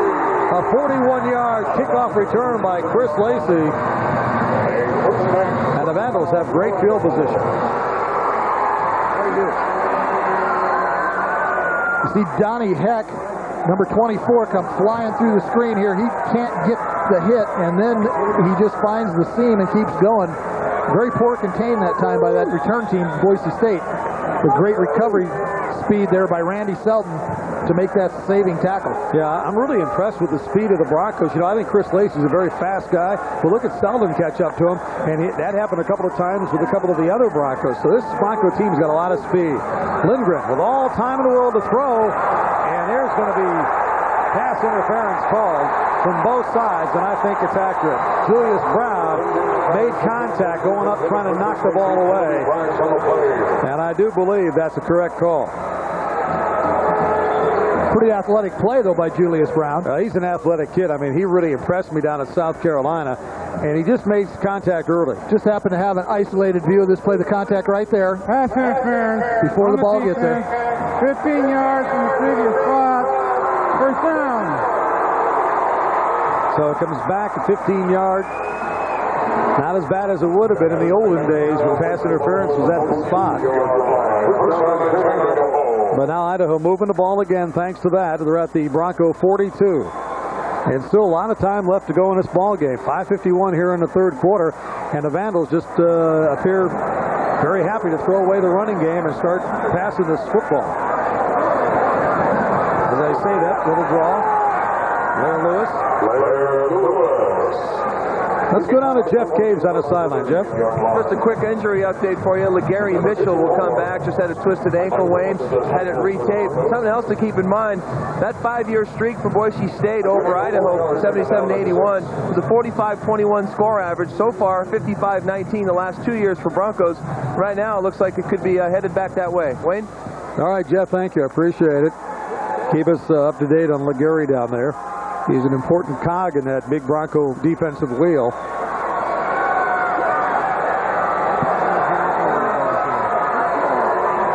Lindgren with Blair Lewis, the lone step back. Flips it out, and incomplete. Wow, Belzer got his bell rung again. That was Sasser again. The assassin, Mike Sasser. I mean, that guy, when he gets a free shot, it's going to hurt. Belzer just went over to Lindgren and kind of went, you know, don't lay me out. You're hanging me. You're hanging me out there. Don't lay me out. There's LeGarry Mitchell. Checking him out. Take a look at this a little bit more up close and personal. Sasser kind of gives Mr. Belzer a little Excedrin headache. They're down now. Incomplete, or is it a fumble? Now, it was incomplete. Should have been caught. See, I couldn't hear the whistle, and I saw Travis Berger just watching the ball by his feet. But it's going to be fourth down for Idaho, and obviously down 31-6. They're in fourth down territory the rest of the night. Orlando Winston was the intended receiver, and the ball pretty much hit him right in the breadbasket. I don't know what Lindgren could do any better except go down and catch it for him. But I would 4 wide receiver set for the Vandals. I think it's going up. Yep, Lindgren 16 of 30 for 274 yards.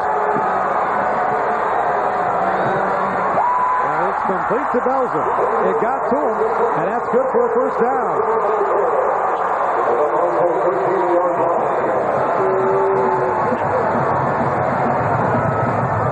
Boy, that threaded the needle, didn't it? Yeah. 2 Broncos going for interceptions there, and The ball squirted through both of them. Hold on, we got a flag on the play, which we didn't see. It's way back at the 48-yard line on the far side, pretty much right at Tom Cable's foot. That's probably not a good sign. There's no penalty. I guess not. How many times have they waved off flags? Why would you throw them? Why are you throwing them if you're going to take them away? I don't know. The Vandals have had their share of the stick. There's no doubt about that. All right, so no flag. Vandals have a first down at the 17-yard line. Broncos going to go back, and they're going to bring in, they bring in a linebacker for a cornerback. Foster comes in, and Gabe Franklin comes out. Not sure where our officiating crew is actually from tonight, but sometimes in a mix of two conferences on the field, they mix the officials too. And I think we might be seeing a little bit of the result of that and some confusion on what's being called. Been a little confusion here tonight. No question about that. They've also made some pretty good calls. They've stayed right on top of this game. Try not to let it get it out of hand. Lots of motion. Here comes the Broncos on the blitz. Blitz picked up. Lacey over the middle. Touchdown. Boy, Idaho picked up the Bronco all-out blitz, and that left Chris Lacey wide open, and Lindgren showing a lot of poise to stand in there and get it right on the number. Well, right now the matchup between Chris Lacey and Wes Nurse is not going Wes Nurse's way. Watch the pickup of the blitz right there. Tenner comes up and does a great job in picking up Akko. And, there's not, Wes Nurse is just outmanned right there. Idaho going for one instead of a two. Well, that's a little bit unusual, I think. He had the chance to get it back to 14. I would think he would take it, but apparently Tom Cable maybe wants to work out that kicking to actually get a successful PAT or field goal through the uprights. All right, let's watch for a couple of things now. Now it gets interesting. You got to wonder, they've been going with the pooch kicks. Do they try the onside kick? You don't really give up a whole lot much more when you do that. Let's take a look at our Sinclair update board.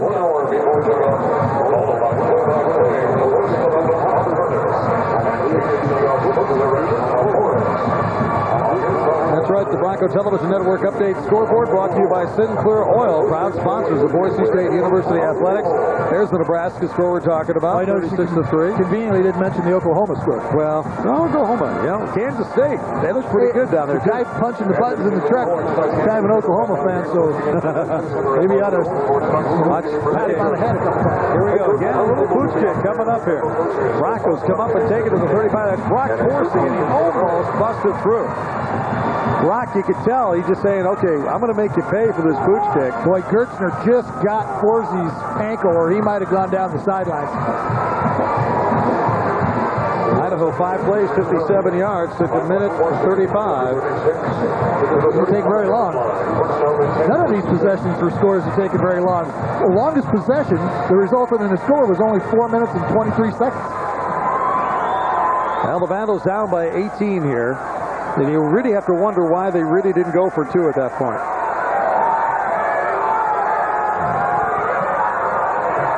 Boise State, first down. The jet puts it, and he'll be out to the 43-yard line. Quick gain of 8. That makes that second down call a lot simpler when you can pick up 7 or 8 yards on first down. Gives you a whole bunch of options, and Dan Hawkins, he's got them written right there on his sleeve, probably. Second down and 2. Swilly and Wingfield are your wide receivers, and Brock Forsey your running back. And second down and 2. Forsey cuts it up, has a first down. Number 36, Brock Forsey. Not a lot there, but all he was trying to do was get 2.5 when he needed 2. And Brock Forsey continues to rack up the yardage here tonight. Brock Forsey closing in on 100 yards, has 21 carries for 97 yards.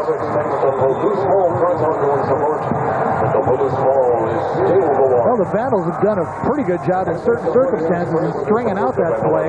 That time they did a pretty good job, but when you only need 2 yards, that's asking a lot out of your defense. David Michael in there now as the Broncos just switching running backs. Michael up the middle, and he gets to midfield. Good job of the Vandals. I thought there was a bigger hole than that time, Larry. Good reaction to the football. 4-yard gain for the Broncos, though, still a better than average play on first down. The big thing, and of course, if you're the Vandal fan and you're looking for the Vandals to get the ball back, as the Broncos' ability to do this increases, the clock just continues to run. And Tom Cable looking at that card, but what he really needs to do is have his team with the football, and they don't have it right now.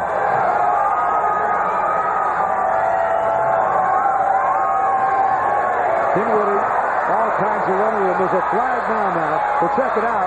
Dinwiddie down to the 20-yard line. Let's check the flag.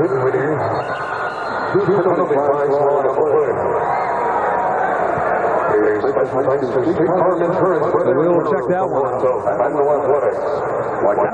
One of the flags was thrown downfield. The other was thrown in the backfield. We got a holding against Boise State. Holding on the offense. The penalty accepted. 10 yards from the previous spot. Repeat, second down. Yeah, I think you're going to accept the penalty. Not sure there'd be much of a decision there, would there? Hard to believe on a play like that there could be holding. Well, it's designed as a pass play, so yeah, there could be holding on it, but it broke down pretty quick. You can see there's the flag right there at the bottom of your screen. Matt Hill, I think, is the guy that gets flagged for that, but that'll bring it all the way back to the 40-yard line. You can see now both teams liberally being penalized here.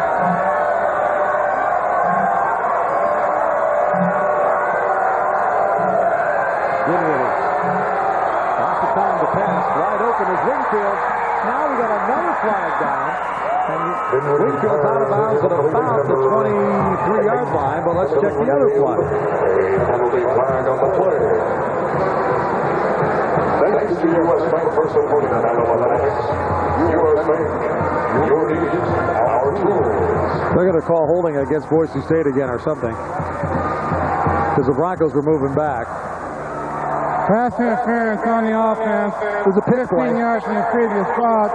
Repeat, second down. A lot of times the route's designed so that the way that the receivers cross each other, one will get in the way of a defender and actually pick him off. It's kind of like setting a screen in basketball, really. And it's not legal, so that's what they're calling. Now they're really, watch the left-hand part of your screen. Well, it wasn't a pick play, it was just a push off. That's one way to create separation. So now you got second down and a bundle. 31 to be exact. You just pick out your second and 31 play. Dinwiddie stepping up. Now in trouble. Dinwiddie probably should have ran, but he didn't. He was trying to make it happen. How about your third and 32 play? You got that one in the bank? Well, penalties killing Boise State right here. Brandon Kania, the guy that ends up bringing Dinwiddie down. You're right, he probably should have just taken off, maybe picked up 15 or 20 of those 30 yards.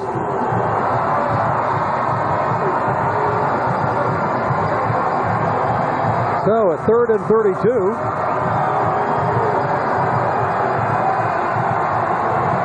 See what they do.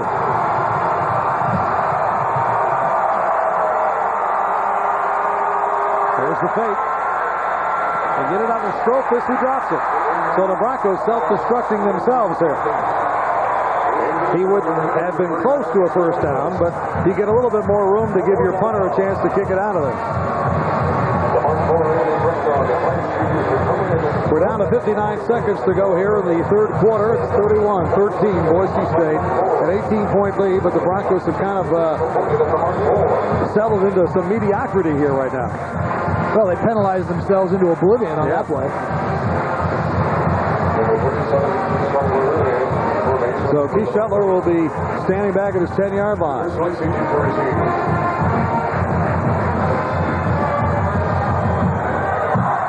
Not a good kick, but he gets a pretty good bounce. Taken by Winston, and Winston has a little bit of contact there at the 49-yard line. Don't know who got the best of it, like Gary Mitchell or Winston.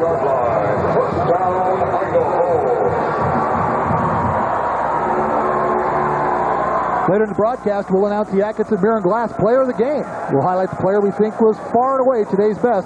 Brought to you by our good friends at Atkinson Beer and Glass. Thanks to Dan and Weldon Atkinson over at Atkinson Beer and Glass, sponsoring a couple of our events every night. There's the numbers on Lindgren, as you can see. He's having himself quite a night in his first start as a quarterback, but the team is down by 18. The pump fake. Looking for Lacey. Dave Franklin there and can't come up with the interception. Had a great job, but he's got to come up with that ball. Well, he had that one in his hip pocket. I mean, that was great coverage all over Lacey. Again, they tried the little pump and go. See the pump fake there? And then the release by the receiver, and Franklin's all over it. Well, the only thing that makes it better is the catch it. Second and 10, back at the 49 now. At 2 o'clock and 1 o'clock, respectively. That's Lewis. Perkins stops him, but he's got a nice little game. 4-yard line. Little delayed play there by the Vandals. Somewhat of a delayed handoff to Lewis, and he cuts back across the seam, picks up 7. That 40-yard touchdown run of his has helped him out. He's now got 18 carries, 84 yards, and a touchdown. So he's right there at his average of 88 yards a game. You see Idaho with only 58 yards rushing as a team. There it is again. Lacey. And Lacey can't get it. And Gabe Franklin plays that so lazy. I mean, he almost got beat there by Lacey. He's smooth. Smooth when Lacey drops the ball anyway. Now Lacey that time just kind of almost lulled Gabe to sleep. Now watch this. I got a nice ISO on it. And Gabe stride for stride with him. He's right there. He looks back for the ball, which is smart, but boy, that just dropped right in there. And Lacey usually makes that catch. He's not happy with himself. All right, that's the end of the third quarter. We played 3 up here in Pullman. 31-13, Boise State. We'll be back after this. Join the millions of viewers all across the country who have switched to CBS on Thursday night. Survivor, Africa, 7 o'clock, CSI 8 o'clock, our new program. The agency will entertain and amaze you, CBS on Thursdays. As Idaho goes for it on 4th down and does not get it. Belzer had that ball absolutely in his hand. 7-8 yards beyond the first down and just dropped it. Just flat dropped it. So they'll turn the ball over. Boise State will get the football. Tom Cable trying to keep hope there. Boy, that's frustrating too because they had it. It was there. It was in their hands. He just dropped the ball. He didn't even get hit. Wow. So Brock Forsey comes back in at running back. Brock right now looking at 98 yards and 2 touchdowns. So 98 yards rushing, 2 touchdowns. You see the numbers on Ryan Dinwiddie. Thrown out to Billy Wingfield. And he gets a 9-yard gain. Well, he's having a nice game, racking up some big yards. Hey, he really has. I mean, that was his 5th catch. He had 73 yards, so he had 9 to that. So he's at 82 right now and 1 touchdown. 9 yards. Second down and 1. So Billy Wingfield has played an important part coming off the bench in this game. Second down and 1 for Boise State. I think you might just hand it off to Strofus once. Brock Forsey, look out! Down to the 25-yard line. Brock Forsey goes over 100 yards and then some. Number 33 again, Sergio. That's probably why you don't give it to Strofus. I know. But I'm just in Matt's corner. Strofus would still be running to get that far. Here it is, just a toss play. Strofus, the lead blocker. And Forsey again, he finds that seam so well. Lozma down there trying to get a block in. Boise goes over the top of him for 5 more. So first down for the Bronx, all at the 25-yard line. Again, Dorsey looking to throws it to Swilly, touchdown. Oh my goodness. Brock Boise, Jay Swilly, halfback option pass. Unbelievable. Do you like that or what? Dan Hawkins pulling some old Dirk Cutter out of his bag there, opening up the offense and letting Brock Boise show you what kind of an athlete he is.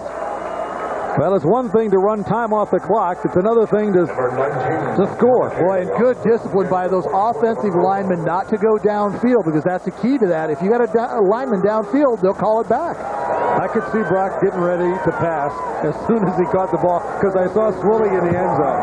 Kalai's kick is up and good. You thought Swilly wasn't making a block down there in the end zone? I figured he was on his own for a TD. 38-13, Boise State leads it here in Pullman. Coming up towards the end of the game, stay tuned for the Subway Sub of the Game. We'll highlight a non-starting player who has made a big contribution to tonight's game, brought to you by Subway. Eat fresh. No question.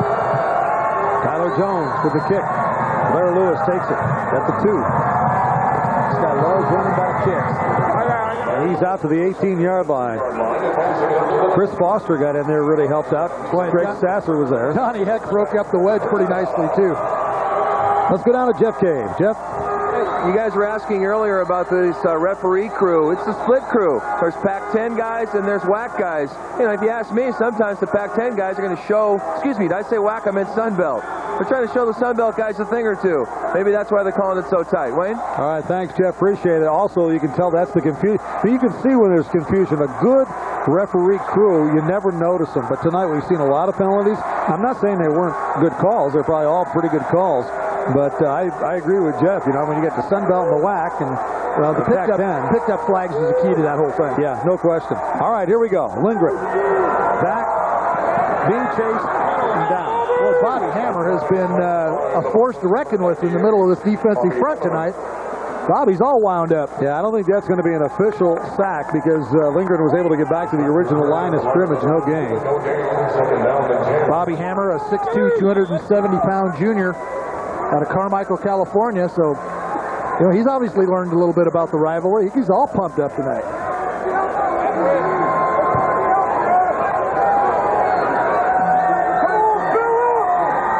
Four sacks for the Broncos tonight. Lindgren, little play action. He had the ball. Complete. First down.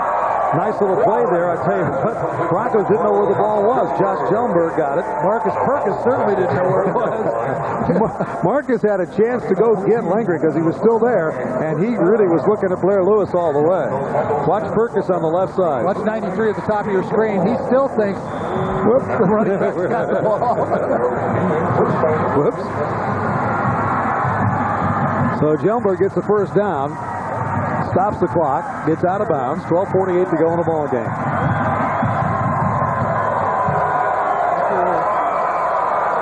Lindgren. And when you know he's got a pass, you know there's going to be something happening. There's a flag down. Gary Mitchell, it was 54. Mike Phillips got him, not 34. And let's see what the flag is. It was kind of a late flag. Holding against Idaho. So I just think you probably negate that. Don't worry about it too much, or do you back them up? It's a loss of about 5. Coaches are saying back them up. You're only going to get 5 more yards out of it, and you leave them at first down.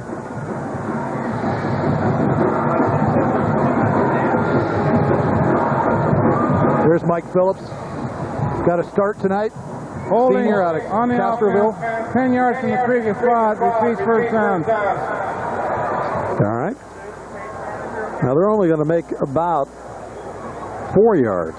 Well, from the spot of the hold, now they'll back it up 10 or what? From the line of scrimmage. Okay. So they only really got 4 yards. I would take the down and move on. I would have taken the down and just move on with it. But that's me.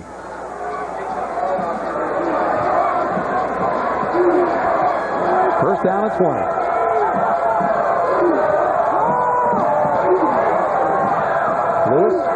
with a fake in there by Linder. Linder really does carry out that play-action fake in there, doesn't he? Handed it off and then came back like he still had the ball and wanted to pass it. Does a pretty good job. Well, he's such a big guy, too. I mean, when he kind of bends around the ball, it's hard to tell because at 6'4", you've got a lot of body to be able to make that fake lift.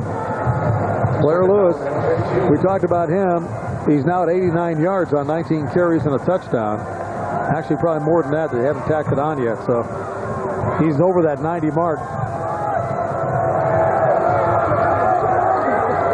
Second down and 15. And again, Linder just running for his life as the Broncos are manhandling that offensive line of Idaho. Tony Altieri came up the middle and really made Lingard have to pull that ball down.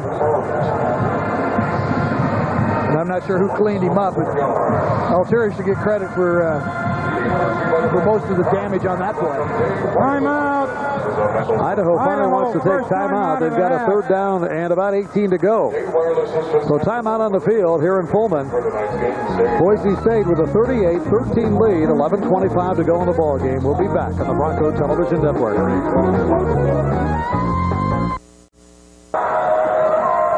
All right, third down and 15 for Idaho, and that's not going to get it. You got to be standing up when he catches the ball. Ethan Jones doesn't get it. It'll be a fourth down, and we want to go back to the Lyle Pearson Company drive of the game, Poe. Yeah, this was second half action here. You see Scorsese taking the ball, get some great yardage down to the 20. And then the culmination of this great catch, Billy Wingfield. That is your Lyle Pearson drive of the game. Yeah, smooth as a Mercedes, eh? Hey, no question. And Volvo, guess I got to put that in there as well. Here's the punt by Idaho, and it goes out of bounds. And Gilligan doing a good job of just kind of watching it over there. He was the spectator with the best view. Gilligan's a wild man on that punt return team. I mean, that guy caught a ball last week against UTEP with 3 guys surrounding him and didn't fair catch it, and actually kind of surprised the UTEP team because he didn't fair catch it. Well, they went back in the book during the week and showed him the rules. It says you can fair catch a punt. He didn't know that. Just teasing. Thought he was in the XFL. Exactly. 10:42 to go here in Pullman, which is truly now the XFL.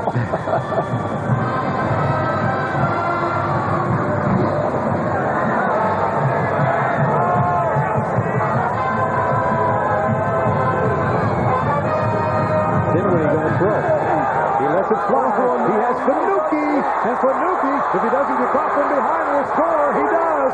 Touchdown, Boise State.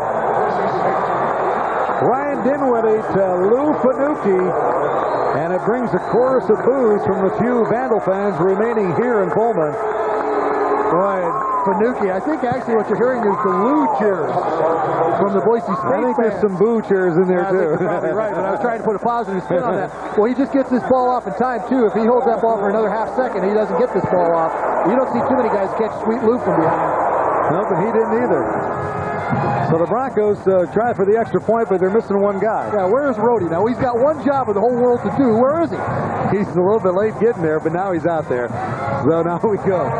DJ, come on. The kick is good. And the Boise State Broncos have extended it now to a 45-13 lead. Well, what is this newfound PAT attack we have out here tonight? They actually made, what, 4 in a row?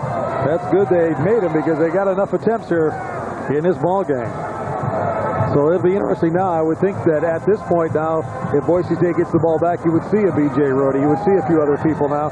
And I think that was really what Dan had in mind. Let's put this game out of reach and take care of it. Well, I don't know. I thought we'd see that last year. And I think Bart Hendricks played right down to the bitter, well, the last 3 or 4 minutes. I know Dinwiddie was in there. But all right, it's time now for the Subway sub of the game, and it's that man right there, Billy Wingfield. What a night he had. 5 receptions for 82 yards and a touchdown. Billy Wingfield, our Subway sub of the game. He came in there and ignited the Broncos offensively. Good job, Billy. Heck of a performance. And, well, he really racked up some yards if he would have caught that long ball down the middle. But he's our Subway sub of the game. I understand. I'm just trying to point that out. All right. Still had a good night, even without that catch. Exactly. Tyler Jones. Chris Lacey. The 7. Drops it. Picks it back up again. Sometimes that's dangerous. Lacey gets it on the 43-yard line. So again, Chris Lacey, just a dangerous return man. Nice job by Dan Hawkins there. Dan Hawkins, Lacey kind of ran right in there to him. And you can just see him say, nice run back, son. Nice run back. And Hawk's a good guy. Let's watch this return again. You see, he didn't actually drop it. He just did a little juggling. Yep. And there was quite a scene there. Somebody on that kickoff team 2 times now to that same side has not filled their lanes. Well, Chris Lacey's a tough guy to corral. There's no question about it, but you're right. A couple of mistakes, they'll see that on film and talk about it.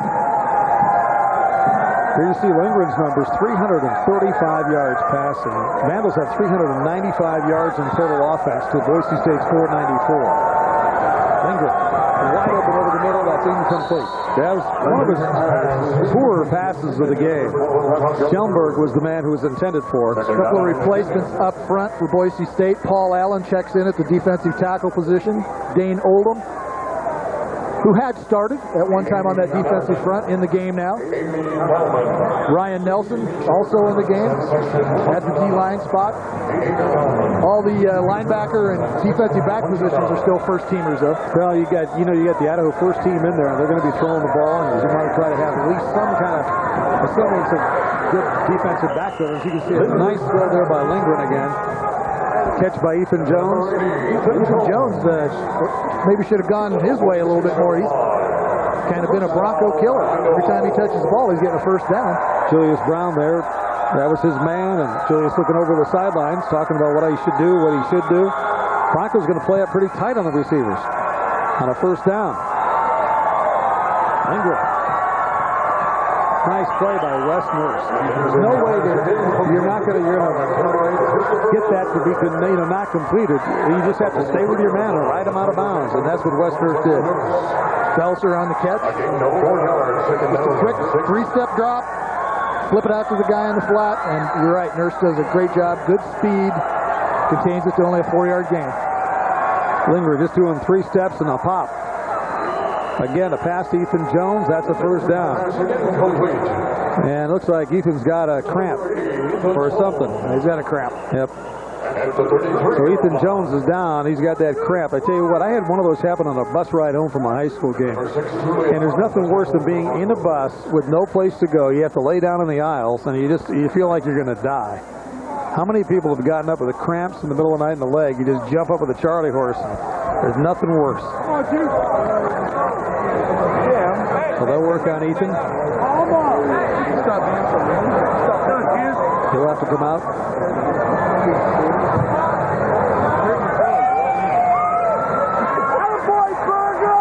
Well, maybe just a little bit premature to, as Ethan Jones is going to go get that cramp attended to. Maybe a little bit early to announce our Atkinson Mirren Glass player of the game, but I think we should do it, because I think we pretty much know who the big man of the day is. Yeah. It would be Brock if that were Brock. It's Brock's name. There's Brock. There's Brock. When in doubt, go Lions. Yeah, there you go. There you see what I'm talking about. Just a little bit of difference on Brock, the way he looks there. But Brock Forsey, 120 yards rushing. Meanwhile, Lindgren throws and it's incomplete. Yeah, what a great performance. And certainly a worthy recipient of the Atkinson Mirren Glass player of the game. Brian Lindgren, thought we might see. There we go. Get a shot of Brock. We'll get something up there for him. No, it's a great job by Brock Forsey tonight. Again, it's 22 carries, 120 yards, and a couple of touchdowns. And a junior out of Meridian, just a great job. Centennial High School, where all the great athletes come. Yeah, there you go. Second down and 10 for Idaho. Lindgren just couldn't quite get him. Lindgren completes it. Schellenberg again. And that'll be a first down. They're going to mark right at the 22 and needed to go to the 23 for a first down. So another Vandal first down. Idaho still with all kinds of time. 9:13 to go. I tell you what, look out for Blair Lewis. Every once in a while you think they got to give it to him. But maybe not that time. Yeah. Actually, that was Quentin Michael coming off the right side that put him down. Boy, I tell you what, Broncos came hard on that one. But what Idaho's doing here is just a little quick two-step drop, one-step drop, and throwing. Really hard to defend. Coach Hawk's still pretty intense. I'm sure he's not going to rest until this thing here's that final look. Nice job by Quentin Michael. He thought he could have had that one. Didn't quite get there. Eric Hunter was the intended receiver. So now Vandals are down to a third down and long. Third down at 17. Oh, that's you catch that. Right at you. Holy cow. They're good. Brian, did he make the catch on the hop? Yeah, he did. Yeah, boy, Brian. Just admit it, you caught it.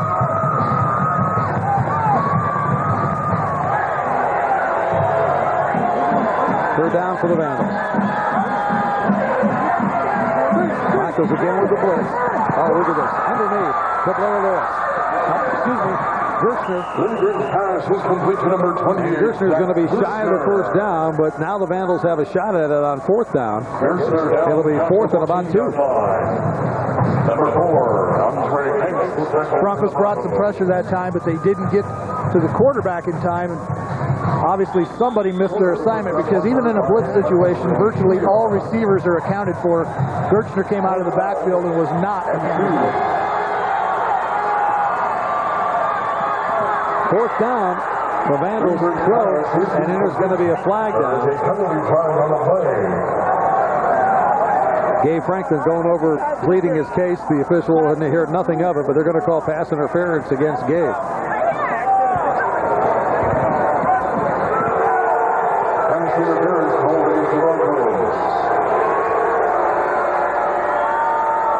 I really felt that pass didn't even have a chance or a prayer of being caught. The ball be placed at the spot of foul.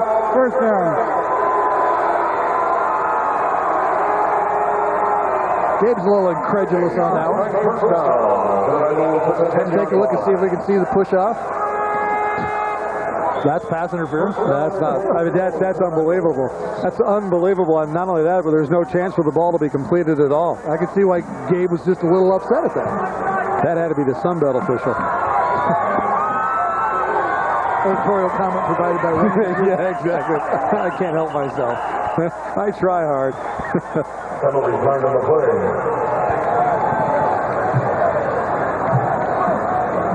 Another flag on the play. I've just seen too many flags tonight. Dead ball. False start.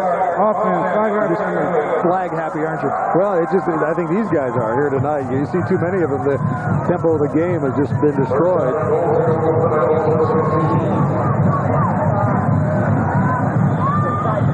So it'll be first and goal now for the Vandals, but they're back at the 15-yard line. 8:03 to go here in the ball game. 45-13 Boise State. Lindgren. Here comes the rush. Fade route. Incomplete. It was caught, but out of bounds. Ethan Jones again. Working on Gabe Franklin. You know, for such a lopsided score, when you look up at the stat board, you know, the total offense, 439 for the Vandals and 494 for the Broncos. Let's take a look at this play again. Again, great coverage, and actually a little bit of a push off there by the receiver. Gabe kind of went flying out of your picture. So second and goal now from the 15. Don't think he was self-propelled out there either. Got a new quarterback in. I'm not sure exactly what that situation is. That was Winston. He's a wide receiver. He's not even listed as a QB. I think they put him in there as cannon fodder for that option. Okay. I figured, well, this play's probably not going to work anyway. So, Winston, you take the snap. So everybody just kind of trying everything here as this game winds down, 7:29 and counting. Third and goal from the 15. Idaho coming out new formation, little slot left. Lindgren looking for the screen, gets it out to Blair Lewis. One tackle miss. Blair Lewis gets it all the way down to about the 6-yard line before he's finally knocked out of bounds. So it'll be fourth and goal. Lewis out of bounds at the 8-yard line. They say he went out at the 8-yard line, not the 6. It'll still be 4th and goal. Hey, guys, when they let you through that easy, it's a screen. At the 8-yard line. Berger misses the first time, and Sasser gets Heisman. All right, here we go. Let's see what happens. Little time for some trickery, or just Broncos getting the guy in there a little bit late. 4th and goal.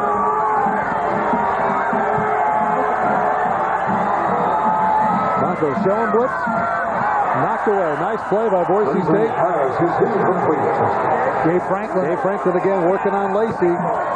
This time Lacey kind of had the contact, but Gabe got through it. Nice job by Gabe. He was called for pass interference and got through it, and it'll be Boise State ball. 45-13, the Broncos lead it. They'll have the ball when we come back to Pullman. Ryan Dinwiddie on the sideline. He's done for the night. His job is complete. Dinwiddie 15 of 20 for 226 yards and a touchdown. Boy, thank goodness he shaved off that hideous goatee he had going. That was bad. David Michael. Oh my goodness gracious sakes alive. Michael lowers his shoulder. They went right over the top of Antoine Tolbert. Told you, Mr. Strong. You know, he's got 40, he's up to 50 yards rushing now. So you got Forsey at 120 and David Michael at 50. He hasn't had very many carries either, has he? 9 carries? Not too many. They moved the screen on me so I can't see it. 6 yards a carry, boy, that's not too shabby.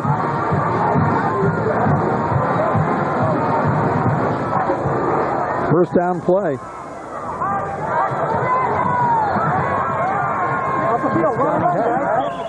First snap I think he's taken to the tailback spot. All right, let's go down to Jeff. What's got for us, Jeff? Before the game, I spoke to BSU Athletic Director Gene Blamart about the possibility of moving this game permanently, maybe over Thanksgiving weekend to Bronco Stadium. He said, sure, bring it on. Another home game for Boise State would be fine, but Idaho has to work it out with the merchants, and Moscow would be sensitive to that. Spoke to Mike Bone before the game, and he said, you know, I think the window of opportunity for that is probably gone, and it's probably not going to happen. And what about moving the game to the Kibbie Dome? Because at one point it looked like there couldn't be maybe 16,000, 17,000 people here. And he said, well, what happens when there is 17, 18, 19,000 people and we're in the dome? There'll be people outside not being able to get in. So, in the meantime, we're here in Pullman. Wayne? All righty, good enough. Thank you, Jeff. Appreciate it. You keep working on getting that game down at Bronco Stadium, Jeff. I'm sure if anybody can do it, Jeff Caves can. I think Caves should just be figuring out where he's going to take us to dinner tonight. Yeah. All right, David Michael coming out of the ball game. Broncos faced with a third down. Do you dare let BJ throw? You say it like it's some kind of disease. You know, I don't know. Oh no, BJ Rudy's going to throw the ball. That's a little dramatic, huh? Well, I'm just trying to put some drama in this game. We got 5:15 to go. BJ Rody may have to throw this football. Here we go. BJ Rody standing in there. Really avoided the sack. That's a positive. It is. So BJ Rody's first pass falls incomplete. And Broncos will have to kick it away. Will Beck a little slow to get up there. It's been a tough night for Big Will in the middle. That is a big human being. Yeah, he is. He's what, 334 now, 335, something like that? And he's not really tall, so he's got a lot of it. That's 6'2". He's a monster of a man. A very, very strong guy.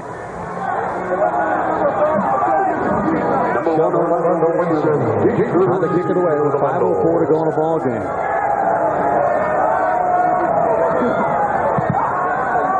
Again, not a very good kick. Comes up short, taken by Winston, but tackled right away. Winston with the reception advancing into the 40. Johnny Heck and Chris Carr in on that tackle on the punt team.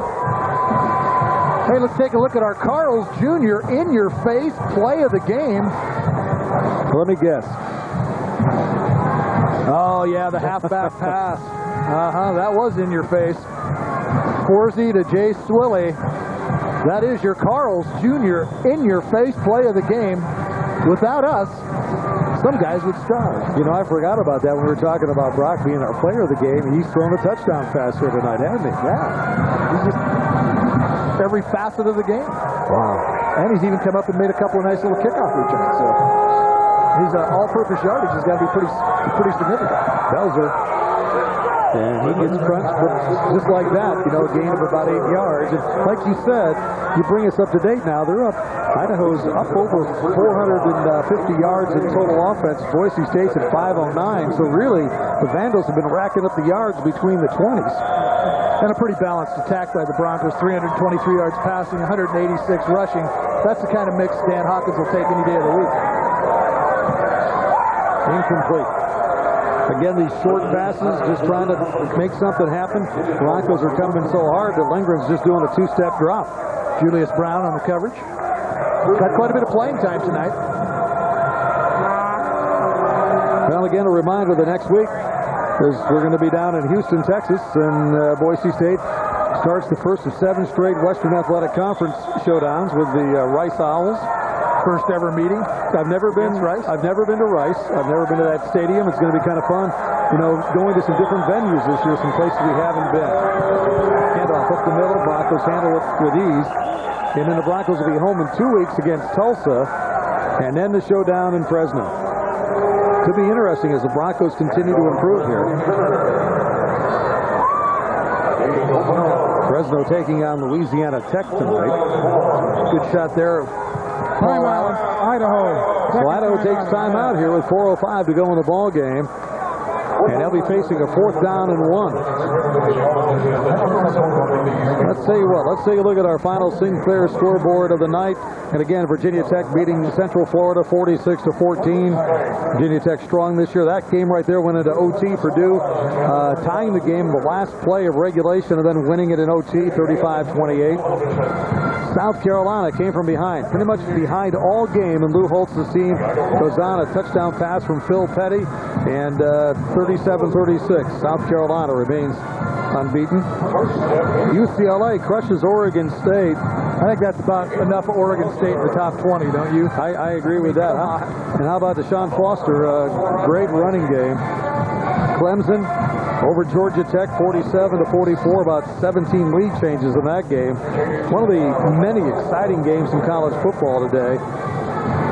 Washington came from behind. They were down 21-10 at halftime to California, who lost badly to Washington State a week ago. But Cody Pickett and company, Cody from the Caldwell area, he comes in and leads them back. Michigan, hey, the Wolverines win today over the Fighting Illini, 45-20. So you're a happy camper.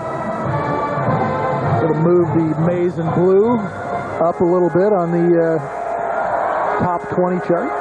So Idaho goes for it on 4th down and 1 here. Anthony Tenner, he has the first down at the 39-yard line. The clock's not running. Does anybody notice that? The clock has not started running. Well, I guess they stopped it when he got the first down.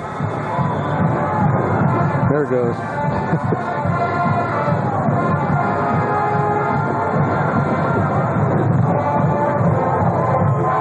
Ball to 39. Lindgren going for broke, and nobody's there. And I'm not sure if there was just a miscommunication.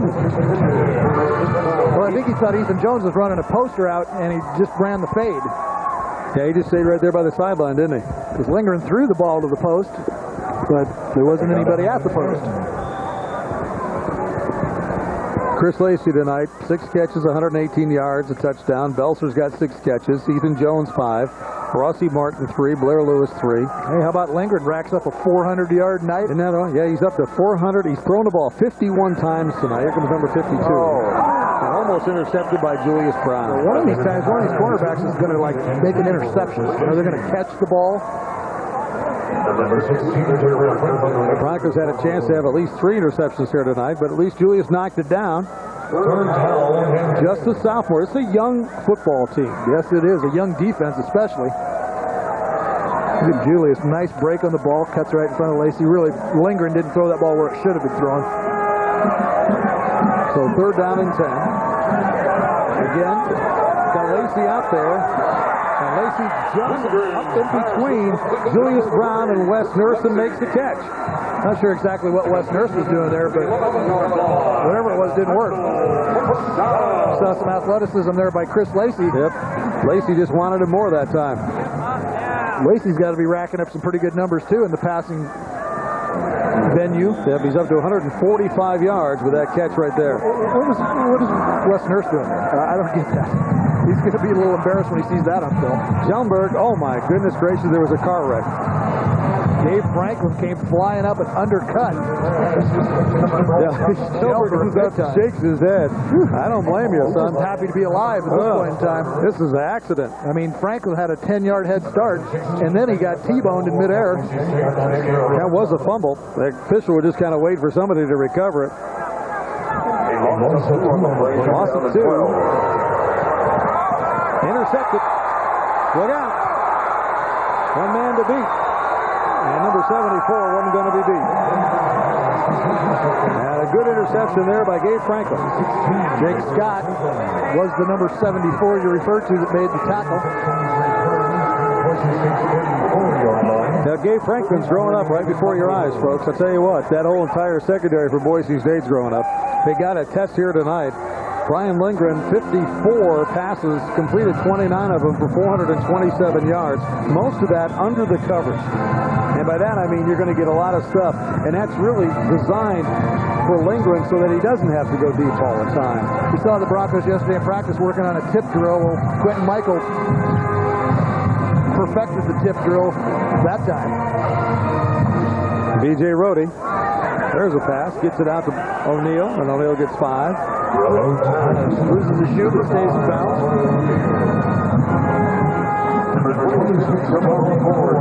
So the clock is stopped. Now it's running with 2:30 to go. Running down here in Pullman. The Broncos have controlled this one pretty much from the get-go. They led it 17-0 at the break. T.J. Akery and Rocky Atkinson check in. Lausma and O'Neal check out.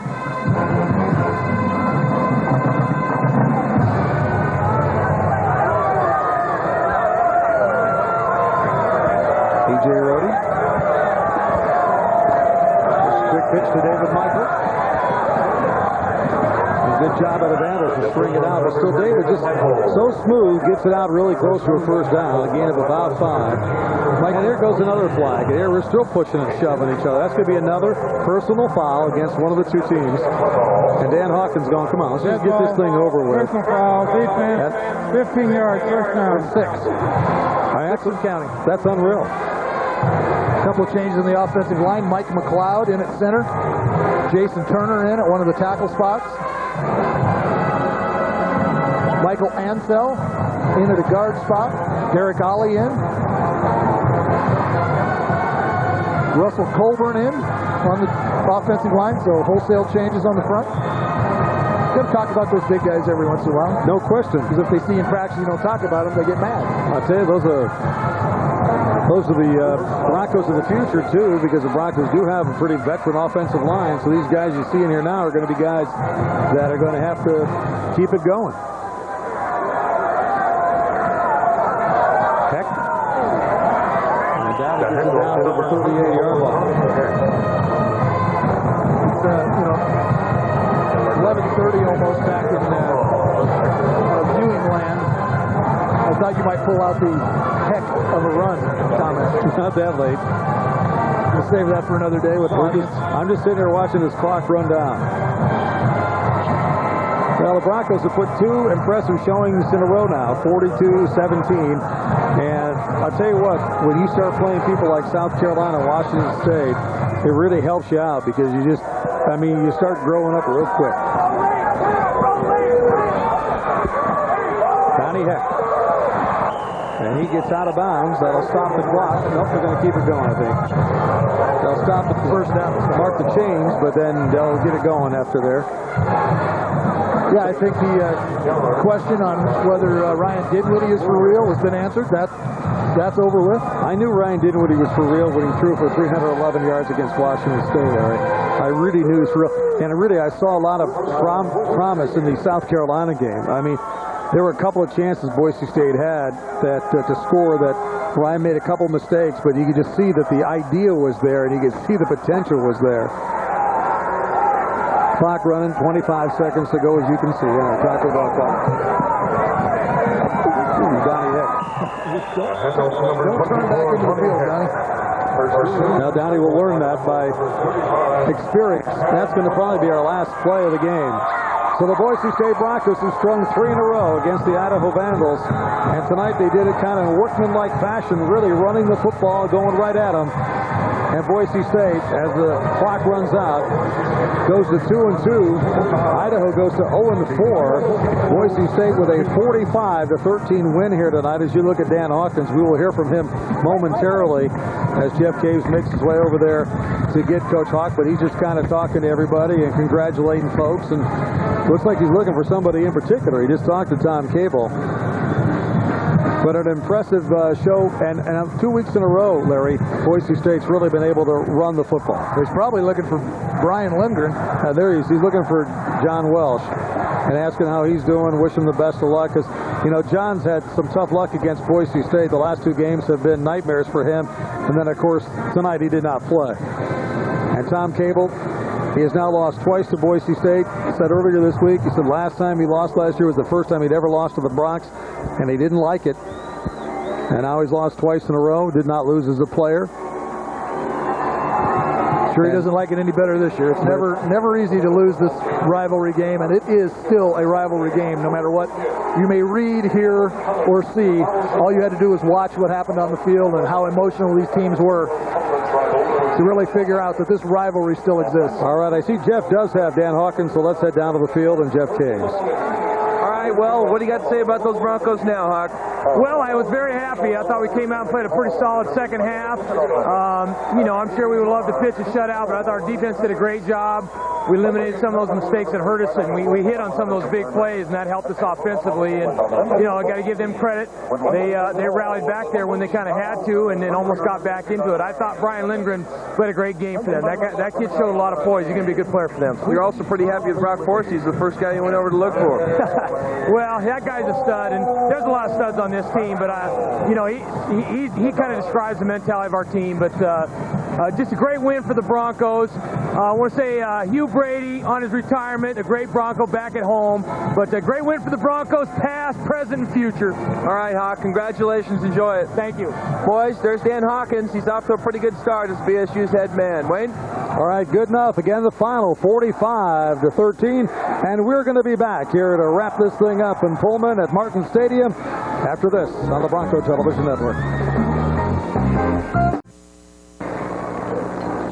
Well, it's a done deal here in Pullman, 45-13. Boise State wins it. They are now 2-2 on the season. The Idaho Vandals fall to 0-4. And, of course, we are going to be down in Houston next week as Boise State opens up a series of 7 games in the Western Athletic Conference, and they start with Rice next week. Yeah, it should be interesting. New venue, new stadium, place we haven't been before, a team we've never played before, so it'll be a lot of fun. It was a lot of fun watching the Broncos tonight, and they put a pretty good shellacking on the Vandals. Yeah, they sure did. Let's take a look at the final stats. We've got them for you, and as you can see, total stats were pretty close there. Boise State with 537, 484 for the University of Idaho, and a lot of that was Brian Lindgren had 427 yards passing, 29 of 55. Good night for Ryan Dinwiddie. He had 15 of 20 for 226 and a touchdown. And again, Brock Forsey over 100 yards, 120 yards rushing, 2 touchdowns, and he threw a touchdown pass. So those were your stars, and as the coach says, your studs of the game. And if you look at a 32-point win and you look at the stat sheet, you would not think that's a 32-point discrepancy in the score. But it was tonight. The Broncos played tough, and we're looking forward to Rice University next weekend. Really did. It was a tipsy-turvy game right there. Brock Forsey, that was a highlight that you'll remember forever. That's going to do it for us. We want to thank you for joining us on the Bronco Television Network. For Larry Pulowski, I'm Wayne DeZubak. For Jeff Case on the sideline, again, the final 45-13 Bronx.